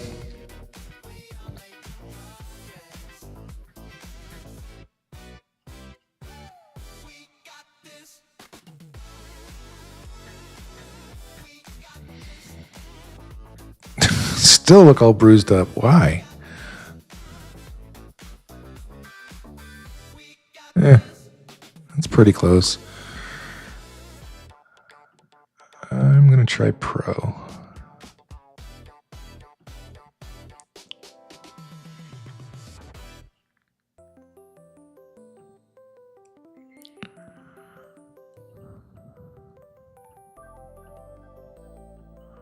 Okay, so we have our reference. That's not the right reference. There we go. Okay. We have video one, we have image one. Let's see. See if it likes this now.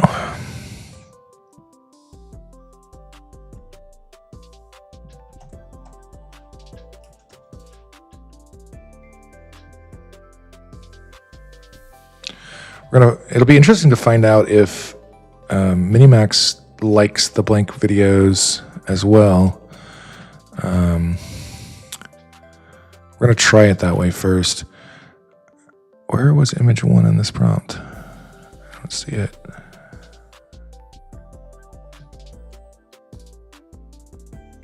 Oh, I used the wrong thing there.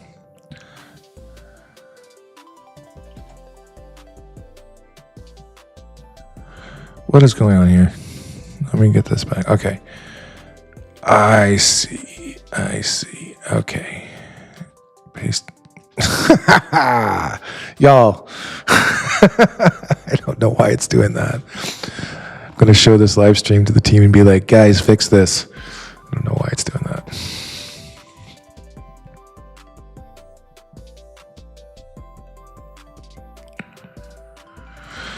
Actually, I do know because programming is hard. It's weird. It only does it when I use the keyboard shortcut. If I right click and hit paste, the prompt box doesn't disappear. But if every time I paste like that, it didn't show me the copy paste option when I clicked that time. All right. Paste. There we go. And also references.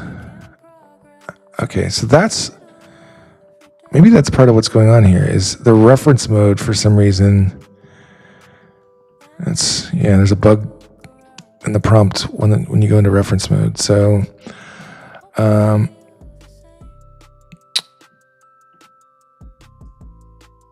we'll see if this works. Let's try it in a different mode.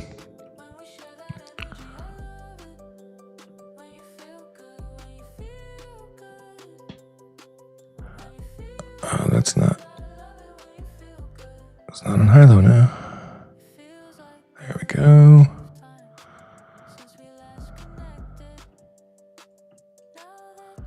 Import those.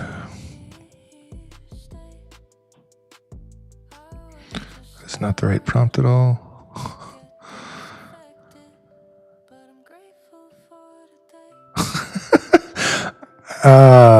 What is going on?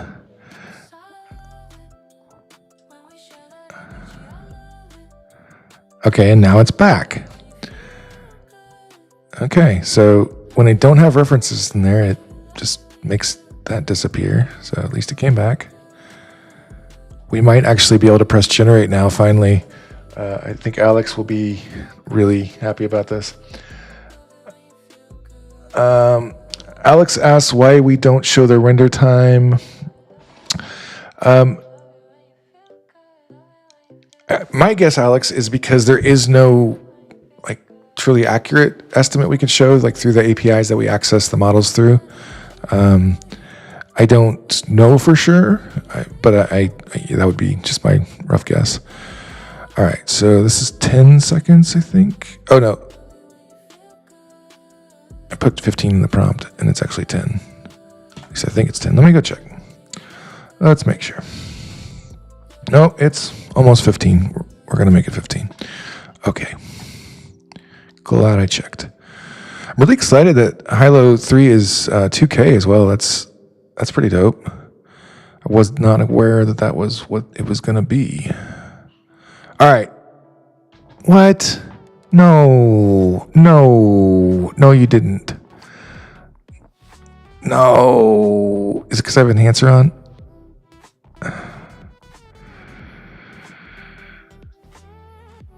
Why is that happening? Are there references causing that?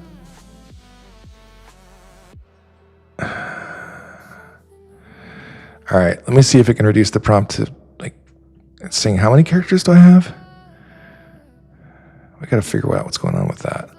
It's saying I have 1,095 characters. How could I have 1,095 more characters than what it's saying?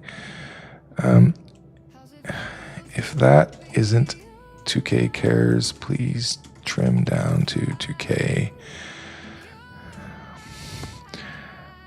It's not like there's any extra text or anything in here or something. Or maybe it's not adding an effect or anything. Yeah, I'm not. Hold on, let me see if somebody's here that can answer this question for us. Doesn't look like it. All right. Oh, I do have. Thank you for letting me know that, Alex. That would have been. I would have been like, oh, that's not going to work.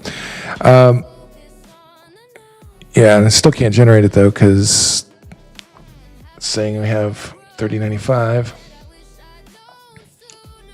Yeah, thank you for letting me know about that, Alex. I would have. Yeah, the reference. It'll automatically default to whatever reference you add at first, and so my reference image was 9:16, so it added a 9:16 to the prompt. So, okay, let's go check on our. I was checking in to make sure that shadow wasn't. Yeah, hairline. Hair looks like it's okay. All right. I wonder if it would be better to have, like, I think I'd like the wall to be like further away and like, yeah, I think I want the video itself to be further away. So let me go find that wall prompt.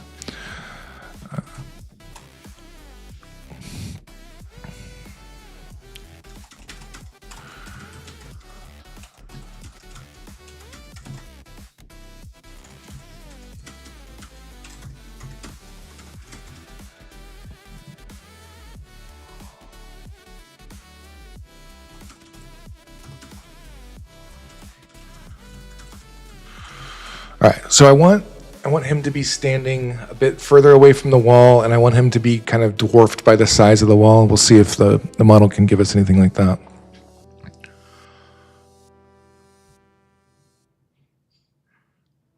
Alex says, yes, it'll be great if platform can see the ref images, interpret automate the aspect ratio. That would be helpful.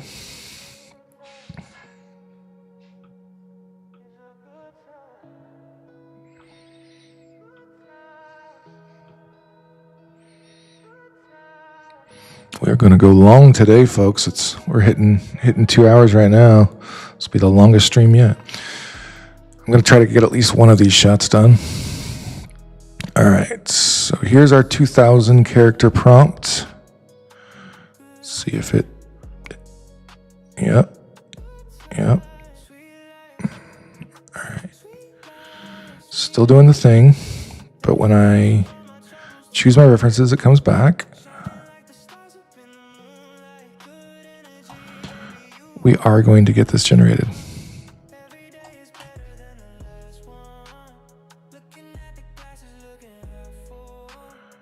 Okay, 16 by 9, 15 seconds, 2K, let's go.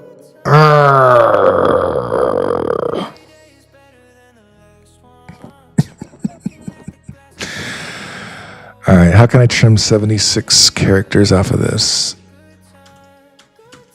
Trim 76 characters off. Oh, dolls, I agree. So Doll says, Seedance, win, please. So don't worry, it's coming. It will be here. Basically, they're doing a GA release real soon. We don't know an exact date, but the moment it is out, ImagineArt will be the first to have it. Don't you worry. You will find it at ImagineArt first, and that will be a great day.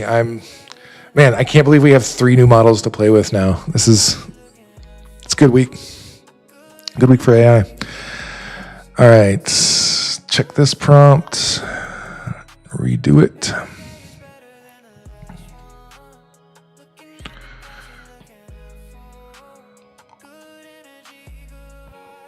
Context dead. What is? I don't know what that means. The models are not liking me today.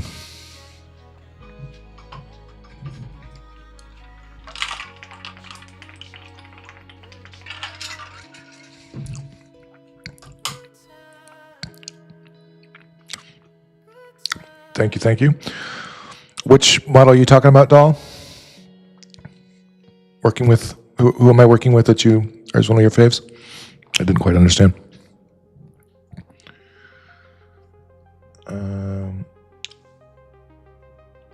So Alex asks, the words limitation by the platform or the generator model. That's a really good question. I'm going to have a talk with our product owner and find out. Oh, you love that I'm working with. Oh, we're your fave? Aw. So Dolex says ImagineArt is their fave. We are my fave too. Like I really love ImagineArt. I have great fondness for the founders of ImagineArt. They've been so kind to me, and I've they've been. It's been a great experience working for them. So I really like this company a lot, and we're the scrappy underdogs, and that's okay. All right, I don't love that shadow. That one actually, I think I'm just gonna go with this one. That actually will work. It's kind of more what I was thinking anyway. So, all right. Next, I need what's actually going on the screen. So let's find out. Yeah, I'm gonna have a convo about the text box limitations I was just experiencing, because that's Alex. I'm not sure whether that's on our end or their end, but yeah, it's a really insanely small prompt. That's 2,000 characters is not enough. Just not enough. Chowdhury would be so upset right now by that. All right, what am I doing now? I need the prompt for what is going on in the childhood memories. Okay.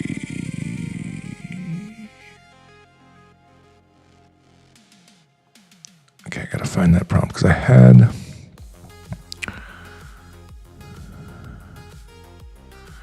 Yeah, here we go.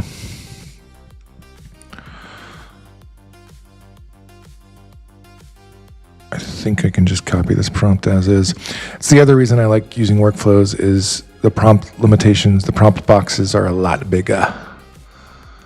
It's really helpful. All right, I'm going to duplicate one of these scenes that has the young boy in the ice. Because I'm pretty much just going to use the same references, I think.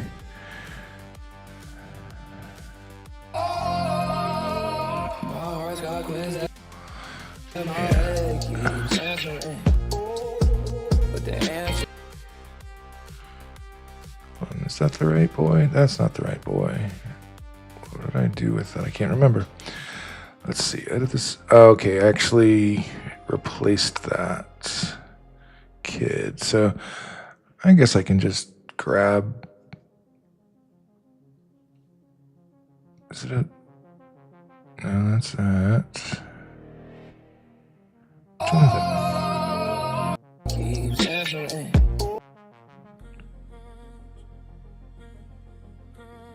All right. Guess I'm just going to recreate that node.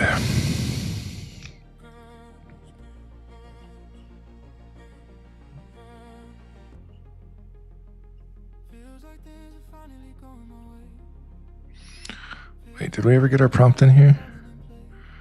I think we did. I think I was still waiting on it, wasn't I? Okay. Here we go. Let's go, MiniMax. Oh, you're going to do it again, aren't you?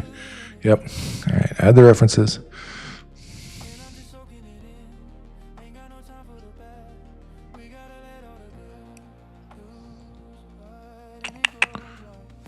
Oh my gosh, it finally worked. Yay! So now we get to find out if it actually works. Alex says if you want a complex scene, you need to have unlimited text box, I think. So I agree with that in principle, Alex. There is a diminishing returns that happen, though, because of the way attention works in neural networks. So your prompt gets fed, through the text encoder, and then it becomes an array of numbers. And when all the denoising stuff that's happened, there's this thing called the attention mechanisms, and attention matches from one part of a prompt to whatever is on frame or the temporal. Like, I'm not even sure how it works with videos. I have video models. I haven't studied video models enough to get how they're doing all of this, but I know with images, you are talking about attending to pixels practically. It goes, okay, this word corresponds to these pixels, and it knows, if the word is face, oh, this part is where the face is, and so it's making connections between those. What happens when you use way too long of a prompt is it loses its ability to focus on specific words. It diminishes returns on how well it's able to follow the prompt specifically. So that's the trade-off that we have. So thank you, Anapoom. Glad to have you. Roadies, did you try the edit tool to adjust or fine-tune the pics? On which one? Oh, I could have edited these. I think I ended up getting one that I liked, though. Doll says, yes, it loses coherence because its memory isn't long enough. I agree. That's it's essentially what it is. Attention is kind of like a memory mechanism. It's like a short-term memory.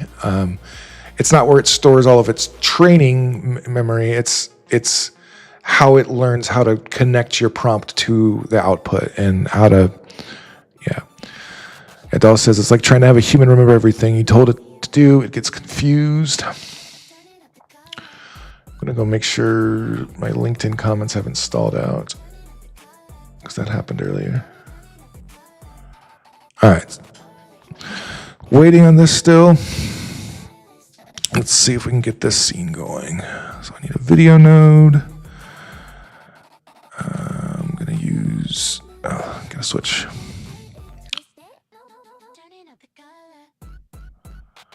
I'm going to use Seedance Mini for this one because I don't really need Seedance full quality because it's going to be projected. So I think we can get away with that. 720p. I'm going to do 15 seconds. Hold on, let me auto hide this and I might be able to get more real estate. Yes. Okay. I don't want audio generated, and I do need a prompt. It's over here. Okay, where did it go again?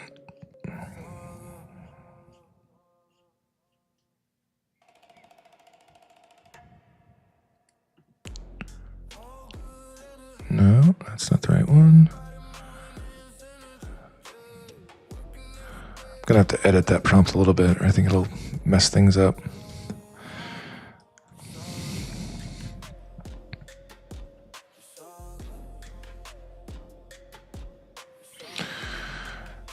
It's so annoying how LLMs do that. They add create a 15-second, whatever live action projector plate. It's like we're already specifying that in the attributes. You don't need to tell it that. It doesn't need to know that it's the film playing inside the projector. It's just LLMs annoy me sometimes. All right, fill the entire frame with the projected film content. I'm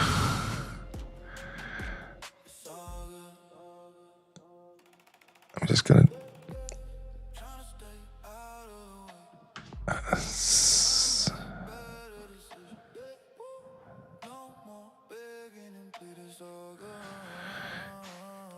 yeah, I don't. I should do this in. MiniMax3, although the prompt thing is going to probably annoy me. That's fine. I'll just leave it on Seedance for now. Just look at this.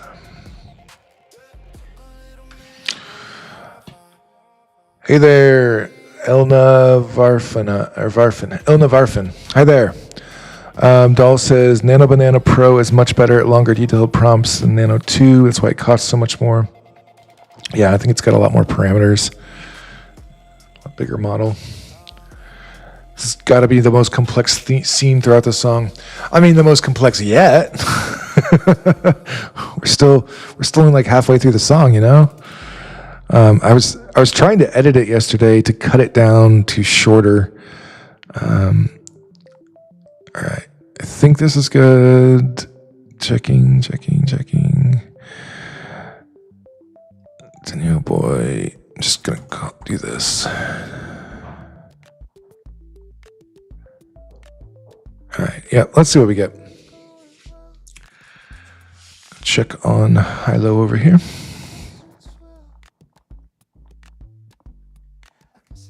Still generating. All right. Oh, so if you didn't catch it earlier, we had an awesome interview with Blacklight for those of you who have just tuned in, and it would be worth going back and watching the VOD. Blacklight dropped some great tips, some just real nuggets.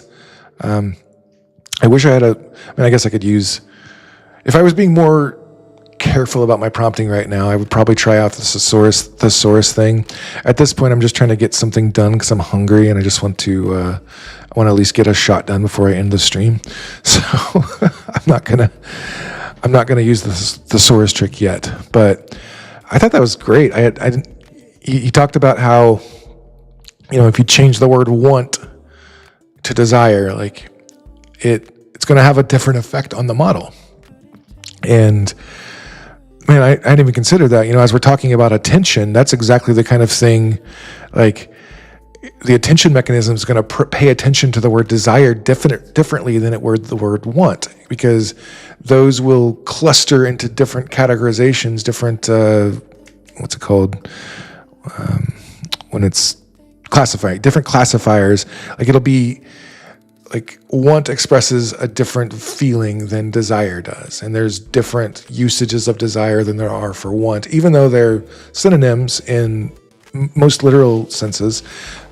It'll have a different effect on the model. And so Blacklight was saying one of his biggest, he keeps the thesaurus next to him on the desk just to help him think of, as he's writing prompts, like how to turn your prompt into something that they may have a different effect on the model. So it was great feedback, great tip.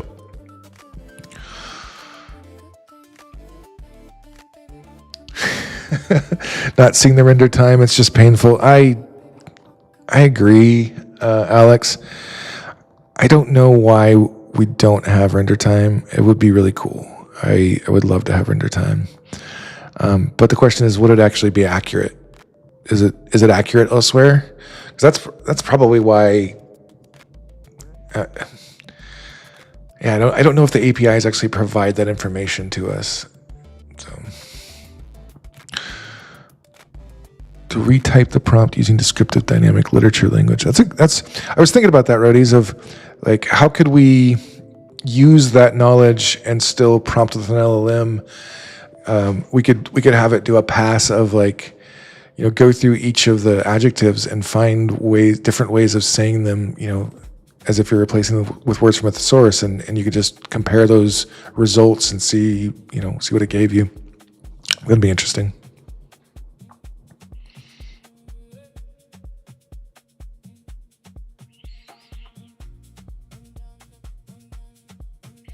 Somebody actually gave us a thumbs down. I'm not sure how. I guess is there a thumbs down button on YouTube again or something? Dislike button. Yeah, it was a thumbs down on the YouTube stream, and it was even the landscape version of the YouTube stream. That's kind of surprising. I could expect that from like shorts viewers who are just scrolling through and like, oh, here's this dude talking about AI making stuff. But like, thank you, whoever just gave me a thumbs up. I have an applause for you. All right. What is going on with these generations?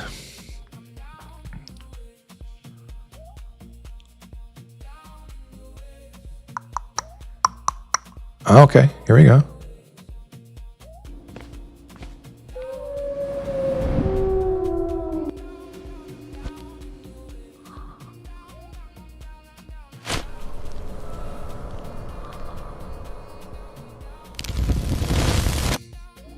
Okay, that could work. Yeah, I think I might try it with this. All right, so let's see. That's for which scene? I'm gonna have to mute the music for a second again. What's that, Roadies? I don't know. There were like here. Oh, there were dislike. Oh, you didn't know there were likes on YouTube? Not sure what you're saying. Oh yeah, my fun motion capture experiment the other day.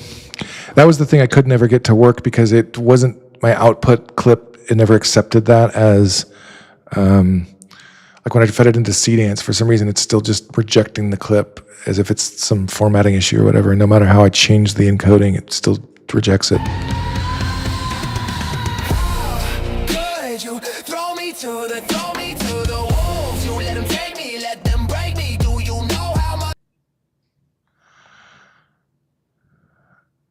All right.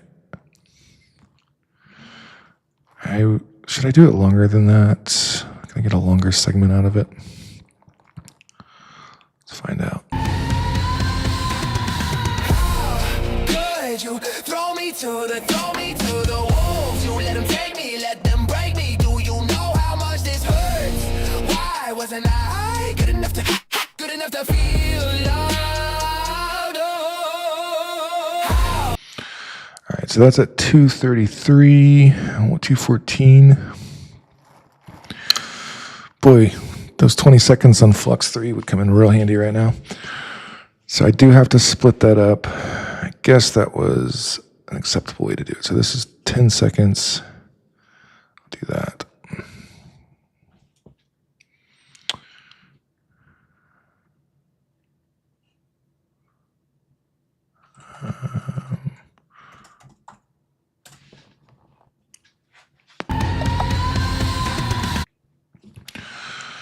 All right, now our background back.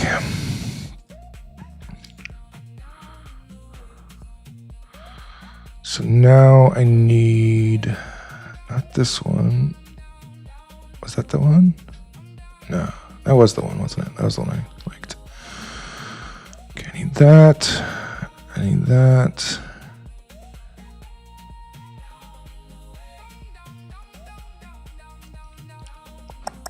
I'm trying to decide how I want to do the camera work on this. The director in me wants to do all kinds of fun camera angles and stuff. I'm just wondering how it's going to affect the impact emotionally of, like, will you be able to see the stuff on the projector clearly enough? So I'm going to try it first. I'm going to just see if, oh, come on. I wish we had a Hailuo in, we don't have Hailuo 3 yet in workflows. That would be really nice right now. All right, so Seedance 2, reference, and I need the reference video.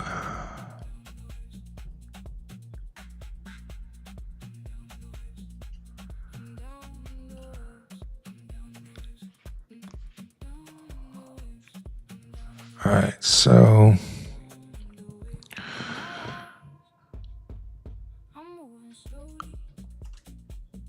yeah, I'm gonna do this with. I don't want to have to think through the shots. I'm hungry. All right, give me the scene, the prompt for the scene where he's lip syncing and projected image is playing. I want lots of dynamic camera movements, different shots, angles, etc. Break it into 2 prompts, each 10 seconds. I think that'll be good.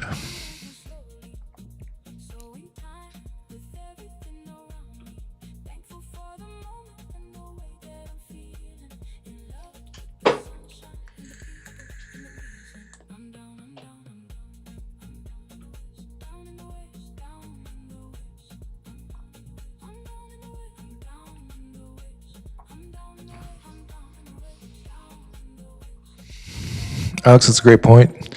Alex is saying it'd be helpful if the API exposed the processing time for each request or provided an estimated completion timer for long-running requests. This would make it easier to monitor performance and improve the user experience, since the backend likely already tracks the request timing. Exposing it through the API would be useful. Yeah, I feel like we come up with good ideas on the show, like of how to improve the product. So I'll definitely be having a chat with our product manager about it. I think like the experience I was just having on that prompt box wasn't good. It was very frustrating. So I would hate for other people to be having that experience as well. But the good thing is the team is super responsive to stuff like that. So I'm sure we'll get it fixed. All right, Codex, come on. Let's go check this one. Still generating. I'm betting Hailuo's servers are absolutely slammed right now. I'm sure. Since they released first and everybody's chomping at the bit for these new models, I'm sure their servers are melting at the moment. All right, still going. Still going. Okay.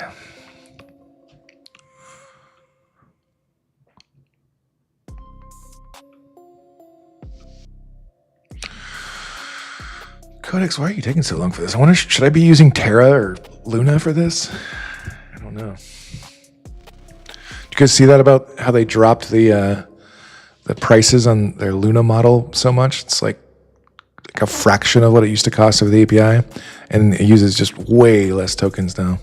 It's kind of a cool. They had a breakthrough in efficiency where they're able to just offer it a lot cheaper. So there's a bunch of people are really excited because their Cerebrus product is hopefully coming out soon, where they're talking like 750 tokens a second on Sol, which would be insane and insanely expensive. But if they are managing to get, I hate it when it does stuff like that. I could probably put some time in and keep it, but or make it so it doesn't do that anymore. But okay, there's the prompt. Image 1 locks the singer's identity. Wardrobe, plaster wall, dark room. Video 1 has blank visuals and master audio. Ignore its images. Video 2 controls only the moving film projected onto the singer and wall. Ignore its audio and camera. Okay. Yeah, that seems good. Let's link that up.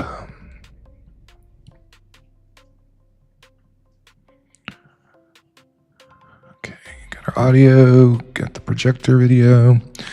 I think this will be cool if it works. I've never tried anything like this. And I would try this in Hailuo, but the stream would be going until tomorrow. So, oh, I did that for the wrong thing. I didn't check my aspect ratio.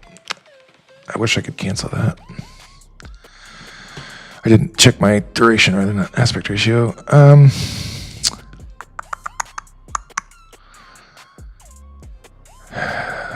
I've been doing the choruses in 4K. This is an experiment, so... are you kidding me? Which one is it? Did I do... Is it this one? Is it this one? How long is this? No. Oh, I'm only doing 10 seconds anyways. Okay. Oh, dang. I'm not going to be able to use these two video references together. All right, so I'm going to have to do it as audio. This will be interesting. We'll see if it actually... This might show us why the blank video trick, is necessary. Okay, how do I get this audio just as an audio file out of here for this exact segment? Let me think about this. Can it export as audio? Yeah, there we go. Okay, good. Okay. So I'm going to get rid of this and change it to audio. So if you didn't catch that, what happened is you're only allowed to have 15 seconds total video reference. And it doesn't count that. Like if you're using an audio reference, that doesn't count against that. But since we were trying to use two video references, it was saying it was too much time for the model. So we will try this with the audio. I don't have great hopes for it because of that. And this actually might end up being better to try on Hailuo. Check my params again.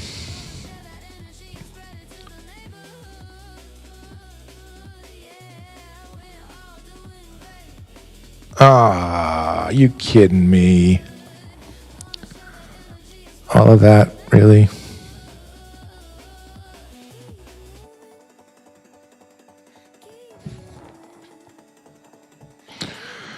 Waited all that time.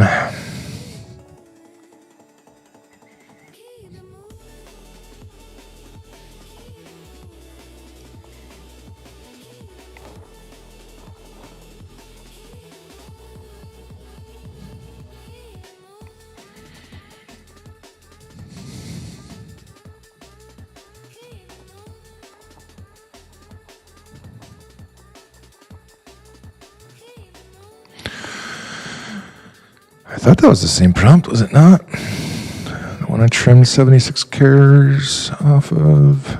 Okay.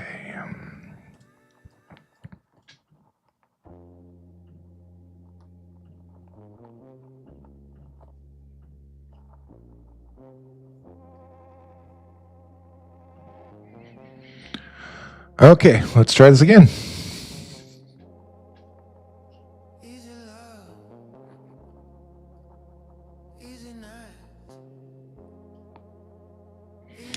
Still waiting over here. Is anybody still with me? Should I go home?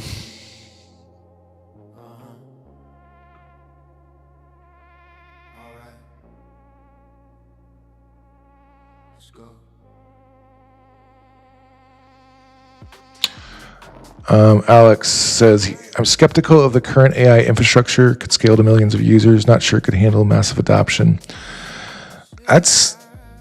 Maybe not until Elon gets all of his GPUs in space. We'll have to see.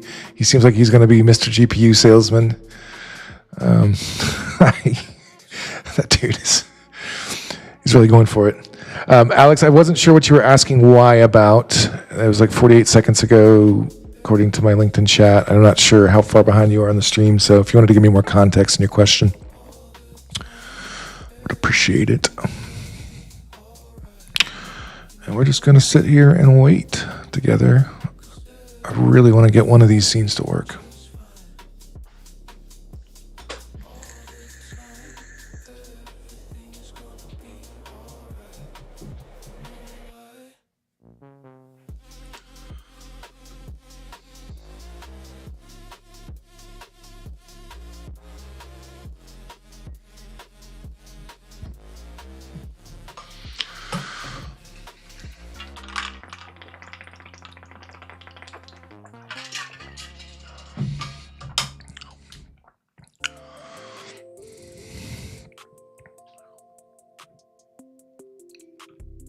All right, well, still playing the waiting game.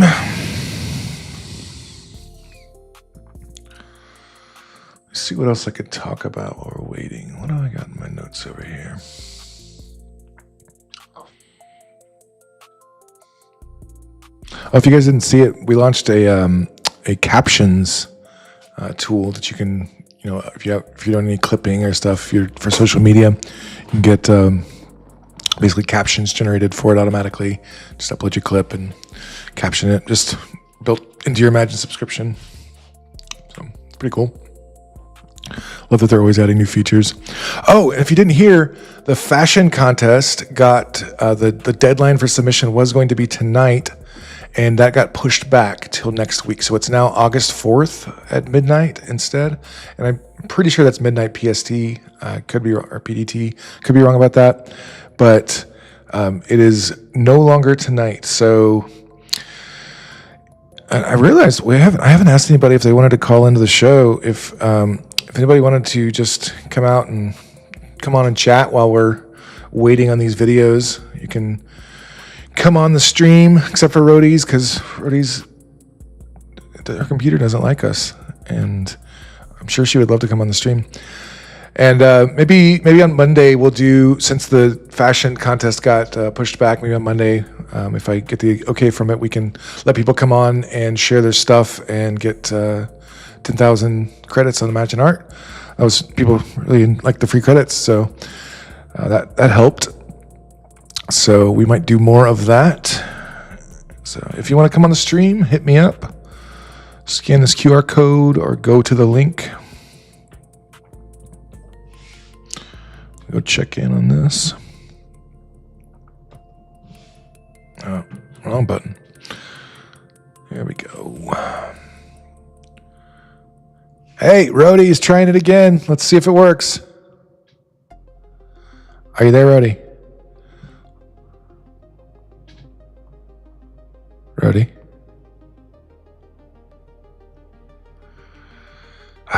We got to figure out what's going on here. You know what, Rhodey? What I could do, so Blacklight had a problem getting on the stream today too, so that's why we're doing the Zoom meeting for him, and that's why it cut out twice. You know what, Rhodey? Tell you what, we won't do it today since I'm trying to just get one of these scenes done and go eat. So, but on Monday, let's have you call in with the Zoom. I'll get the Zoom thing set up, and I'll give you a Zoom link. And I would guess that would work. So, not sure why some people are having problems with the Ecamm guest thing, and some people aren't. I'm not sure why. But I appreciate you trying, Rhodey. It makes me happy. Now, the question is, are we going to get? Yeah, it's just not. Do you get an error or something when it says? Because that's what Blacklight was getting, an error when he tried to join, and it just. It was popping up a dialogue saying, click here if to see a suggested workaround for Chrome. Boy, we're just getting some fun results today, aren't we, folks? The models are not liking me today. I'm going to try again. It was worth a shot, Rhodey's. I appreciate you trying. It made me happy that you tried. I swear it's going to be like Matt Damon on Jimmy Kimmel or whatever. And it's like, he always gets kicked off. He never Never actually gets to be on the show. Oh, why I exported the audio file, Alex is asking. Okay, so Alex, there was an error I was getting when I first tried of this request failed. No, that's, yeah. The total video duration must be under 15.2 seconds for Seedance. And if you include two videos, I had a 10-second video and a 15-second video, and it can't do that. Because I was putting the audio as a blank video file and using the projector video, like this is the video that's going to be projected. So yeah, in order to be able to do this trick I'm trying to do with the projector, I need to have the audio as an MP3, unfortunately. So I don't like doing that with Seedance. I don't find it to give good results, but we're going to just hope for the best today. Alex says, can you imagine life being spent waiting for a generator to finish rendering an AI video? I mean, it's kind of what life is, isn't it? We're all just waiting to see what's next. Just waiting around.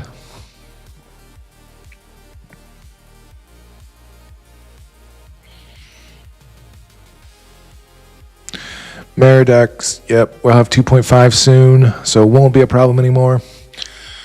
You know what? Speaking of that, we're going to go watch that cool Seedance 2.5 video just while we're waiting. It's pretty dope.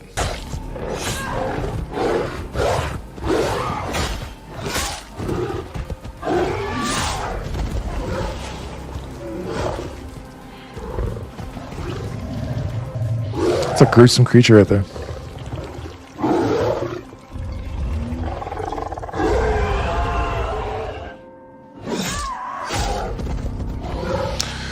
I wish it doesn't feel like her sword is making contact with him there. That's it. Like, you know, as good as this is, it's still like action is still leaving a little to be desired. Like, she doesn't actually make contact with him.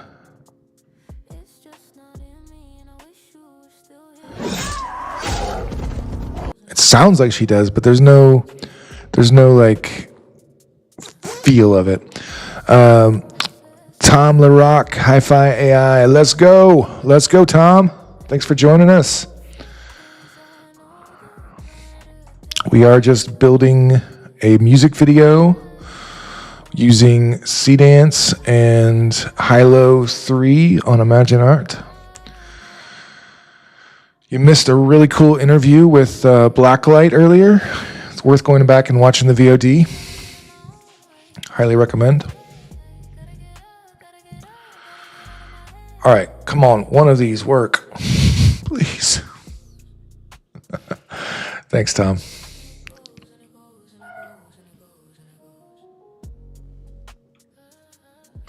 Oh, that video we were just watching wasn't for a music video. That was a video that ImagineArt published about Seedance 2.5. So yeah, I can't take any credit for that one. While we're waiting for these clips for our music video, though, we have a couple new people on, so I'll just go ahead and play what we have so far again, because it is kind of cool. So here is the music video we're working on.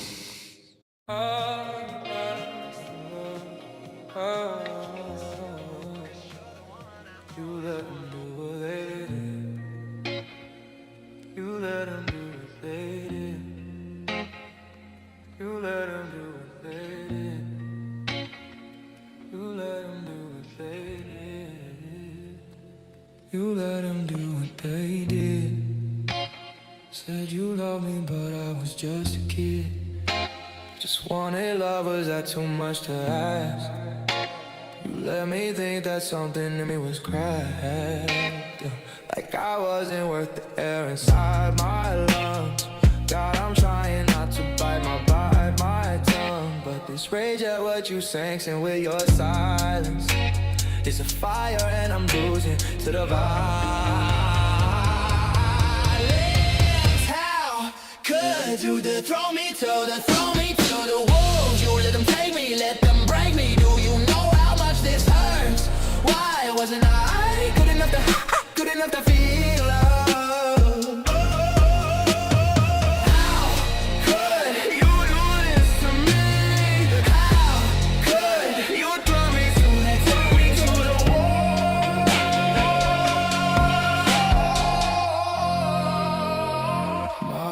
questions that my head keeps answering, but the answers never stop the hemorrhaging. I've been patient, I've been faithful, I've been good. 20 years of doing everything I should. Why couldn't you have let me in on this secret? Couldn't I have taken it? You think I'm that weak? Quit playing chess with decades of my life. I was bleeding out and you were biding time. How could you? How could you? How could you?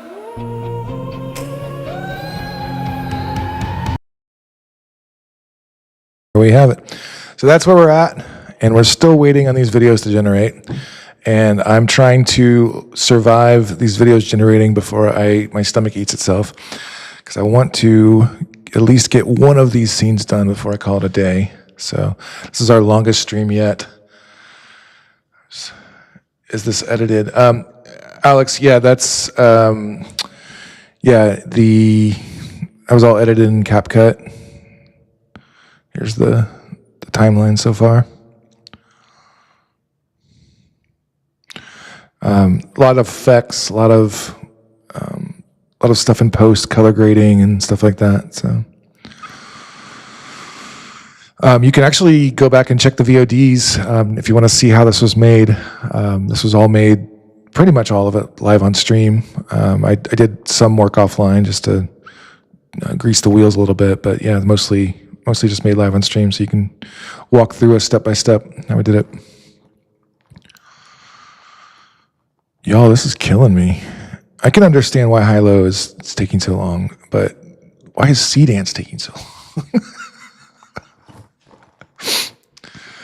I don't have another scene I could be working on while we're waiting either, so this is going to drive me nuts.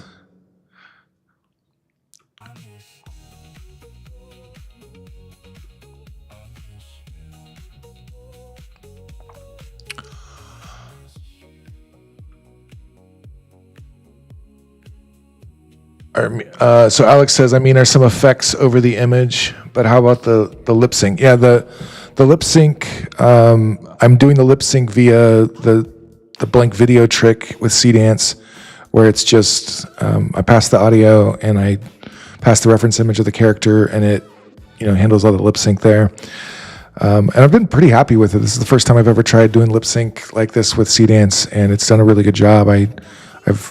There's a couple spots where it's not perfect, but, a couple parts where it looks like he's lip syncing, but that happens in real music videos sometimes too. So the image effects, let's go just dive into that real quick. I can just give you a deep dive in what I'm doing there.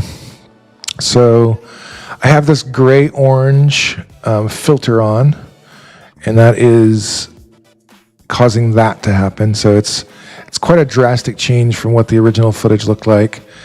There was just enough difference in the color grade of the footage that we got from Seedance that I wanted to apply a filter to the whole thing.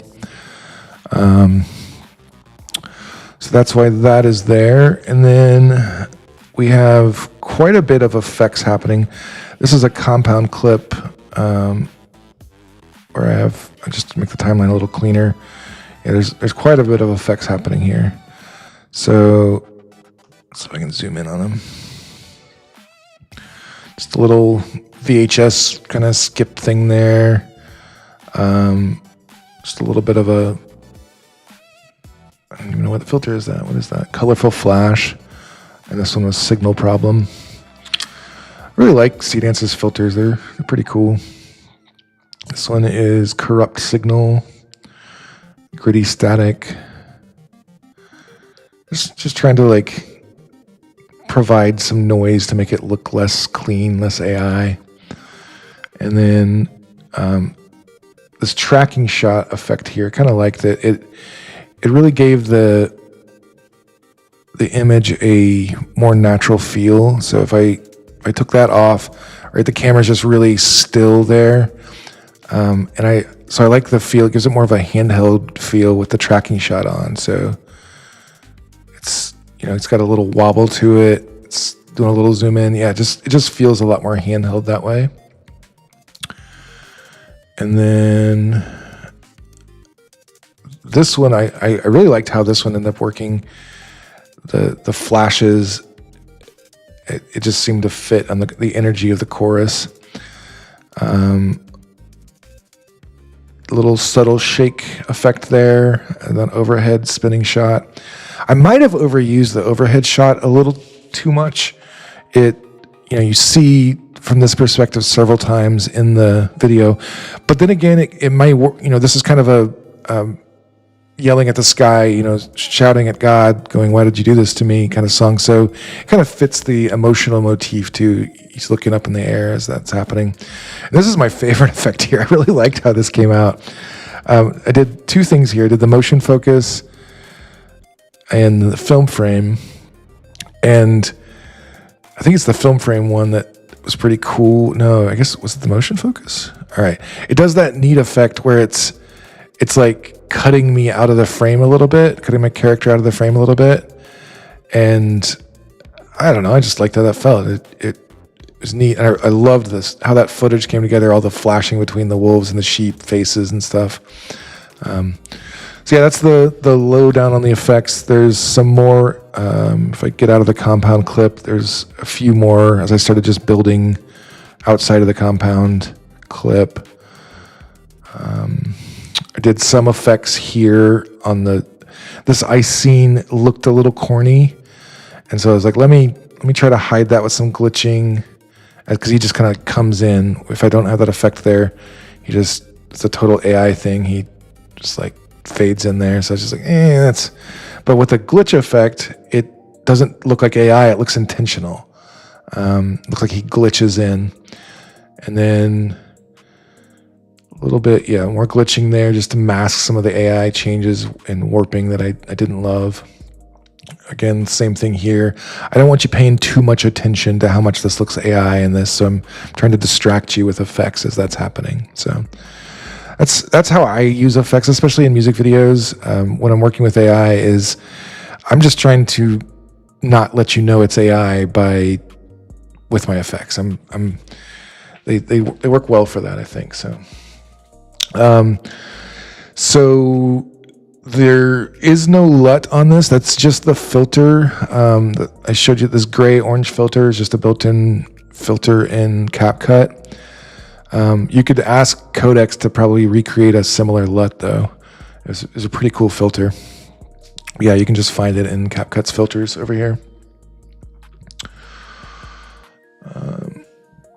So yeah, did you guys know that if you don't know what a LUT is, a lookup table, it's what professional filmmakers and editors use on everybody, really. There's a LUT on this image of my face that you're seeing. And it just allows you to take the camera take the output from the camera and reassign the color values so that it pushes color in certain ways.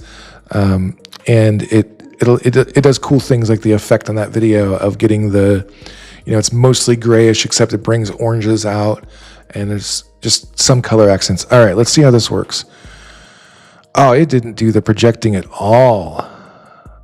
It totally stiffed me. That's annoying.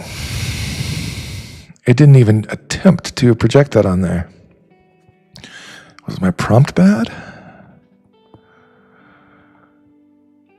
Visual, okay. Projector.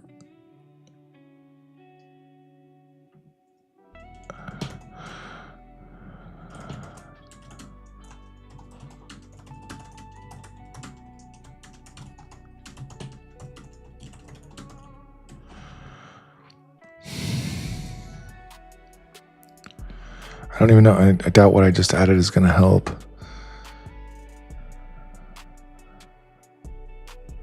Anybody got any? I could edit it as an overlay. I don't think it'll feel right though, and I think it'll feel a lot more like it was actually a real shot if I worked it into the clip like this. I'm gonna just. Oh man, I don't want to spam that. All right, let's just see if I can actually get it to work. I'm going to spam a few 480 clips and just see if it's actually worth trying. And maybe what I could do if it does work is then send it back through Seedance as an upscale. I think that might work. We'll see. All right, is Hailuo going to be our winner though? Are they going to actually get back to us?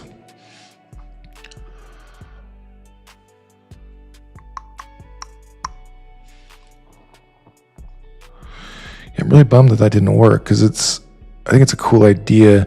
Roadies, I don't know if you've ever tried an overlay of something like this in post. Like, it could definitely be done in After Effects, but I'd have to be like rotoscoping, basically, masking out all of this and getting it in the proper 3D perspective projected onto the body and the face and stuff. That would be, that would be beyond my current skills in After Effects. I'm sure you could do it because you could 3D track this camera move. I don't know though about how well it would 3D project onto him, like on my singer here, because I don't think it would map to his face right. If that makes sense already? It would be a really impressive After Effects composition. Okay. I don't think this is going to work for us today, guys.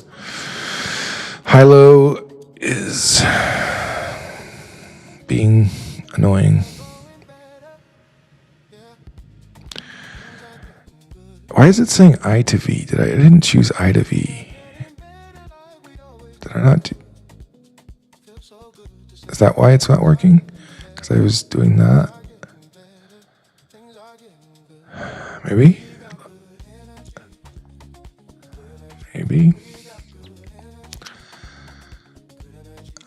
That's reference I to V.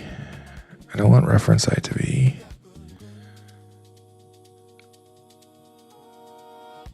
I want text to video with references. Why did it say I was using...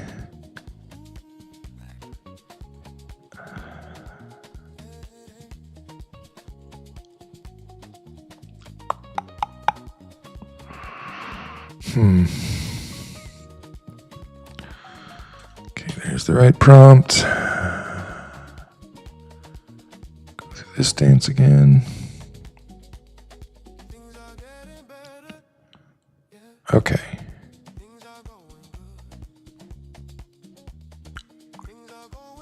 That's not the right length.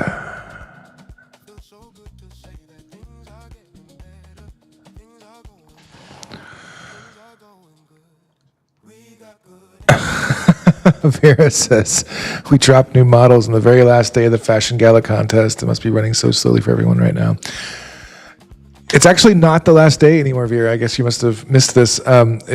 They pushed the deadline back for the fashion contest. It is now the 4th of next week. So happy to see you, Vera. Thanks for joining us. We're still here for some reason right now. We've been streaming for almost 3 hours now, and we're still here. So thank you to everybody who has hung out.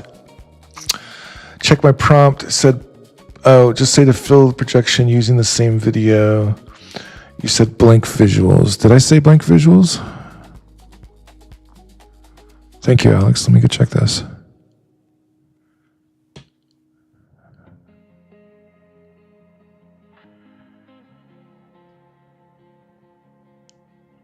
So, okay, but that's just video 1 though. Video 2. Wait, where is video? Oh.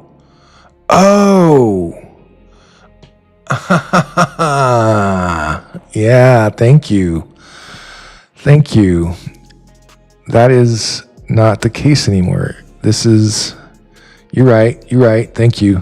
That probably just saved me. Okay, so audio 1 has lip sync for every vocal and ad lib. We'll just try that. I'm getting tired, y'all.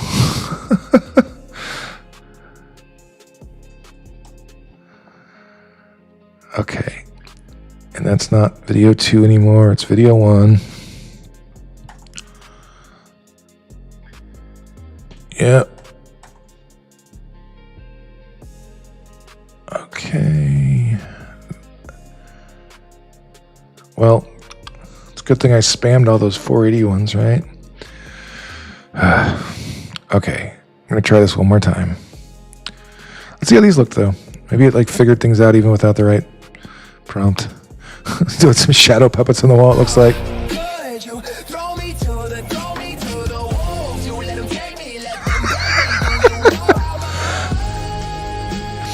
All right, so there is why we use Blink videos. You just heard it. Let me turn my sound effects off and we'll listen to this again. So if you haven't yet experienced this phenomenon, this is why we use Blink videos instead of reference audio. So here is the reference audio. Hear it? No, you can't hear it at all.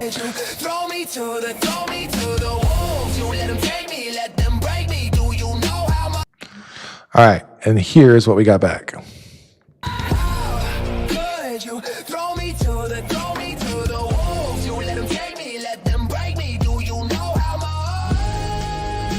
Like that ending is not in the audio at all. And it just completely changed the song, changed the vocals. So that's why we use Blink reference videos. So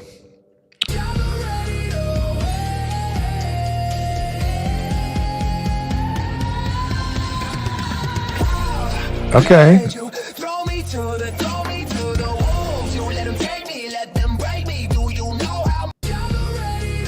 I don't like how stiff he is just standing there, but let's see how this one goes.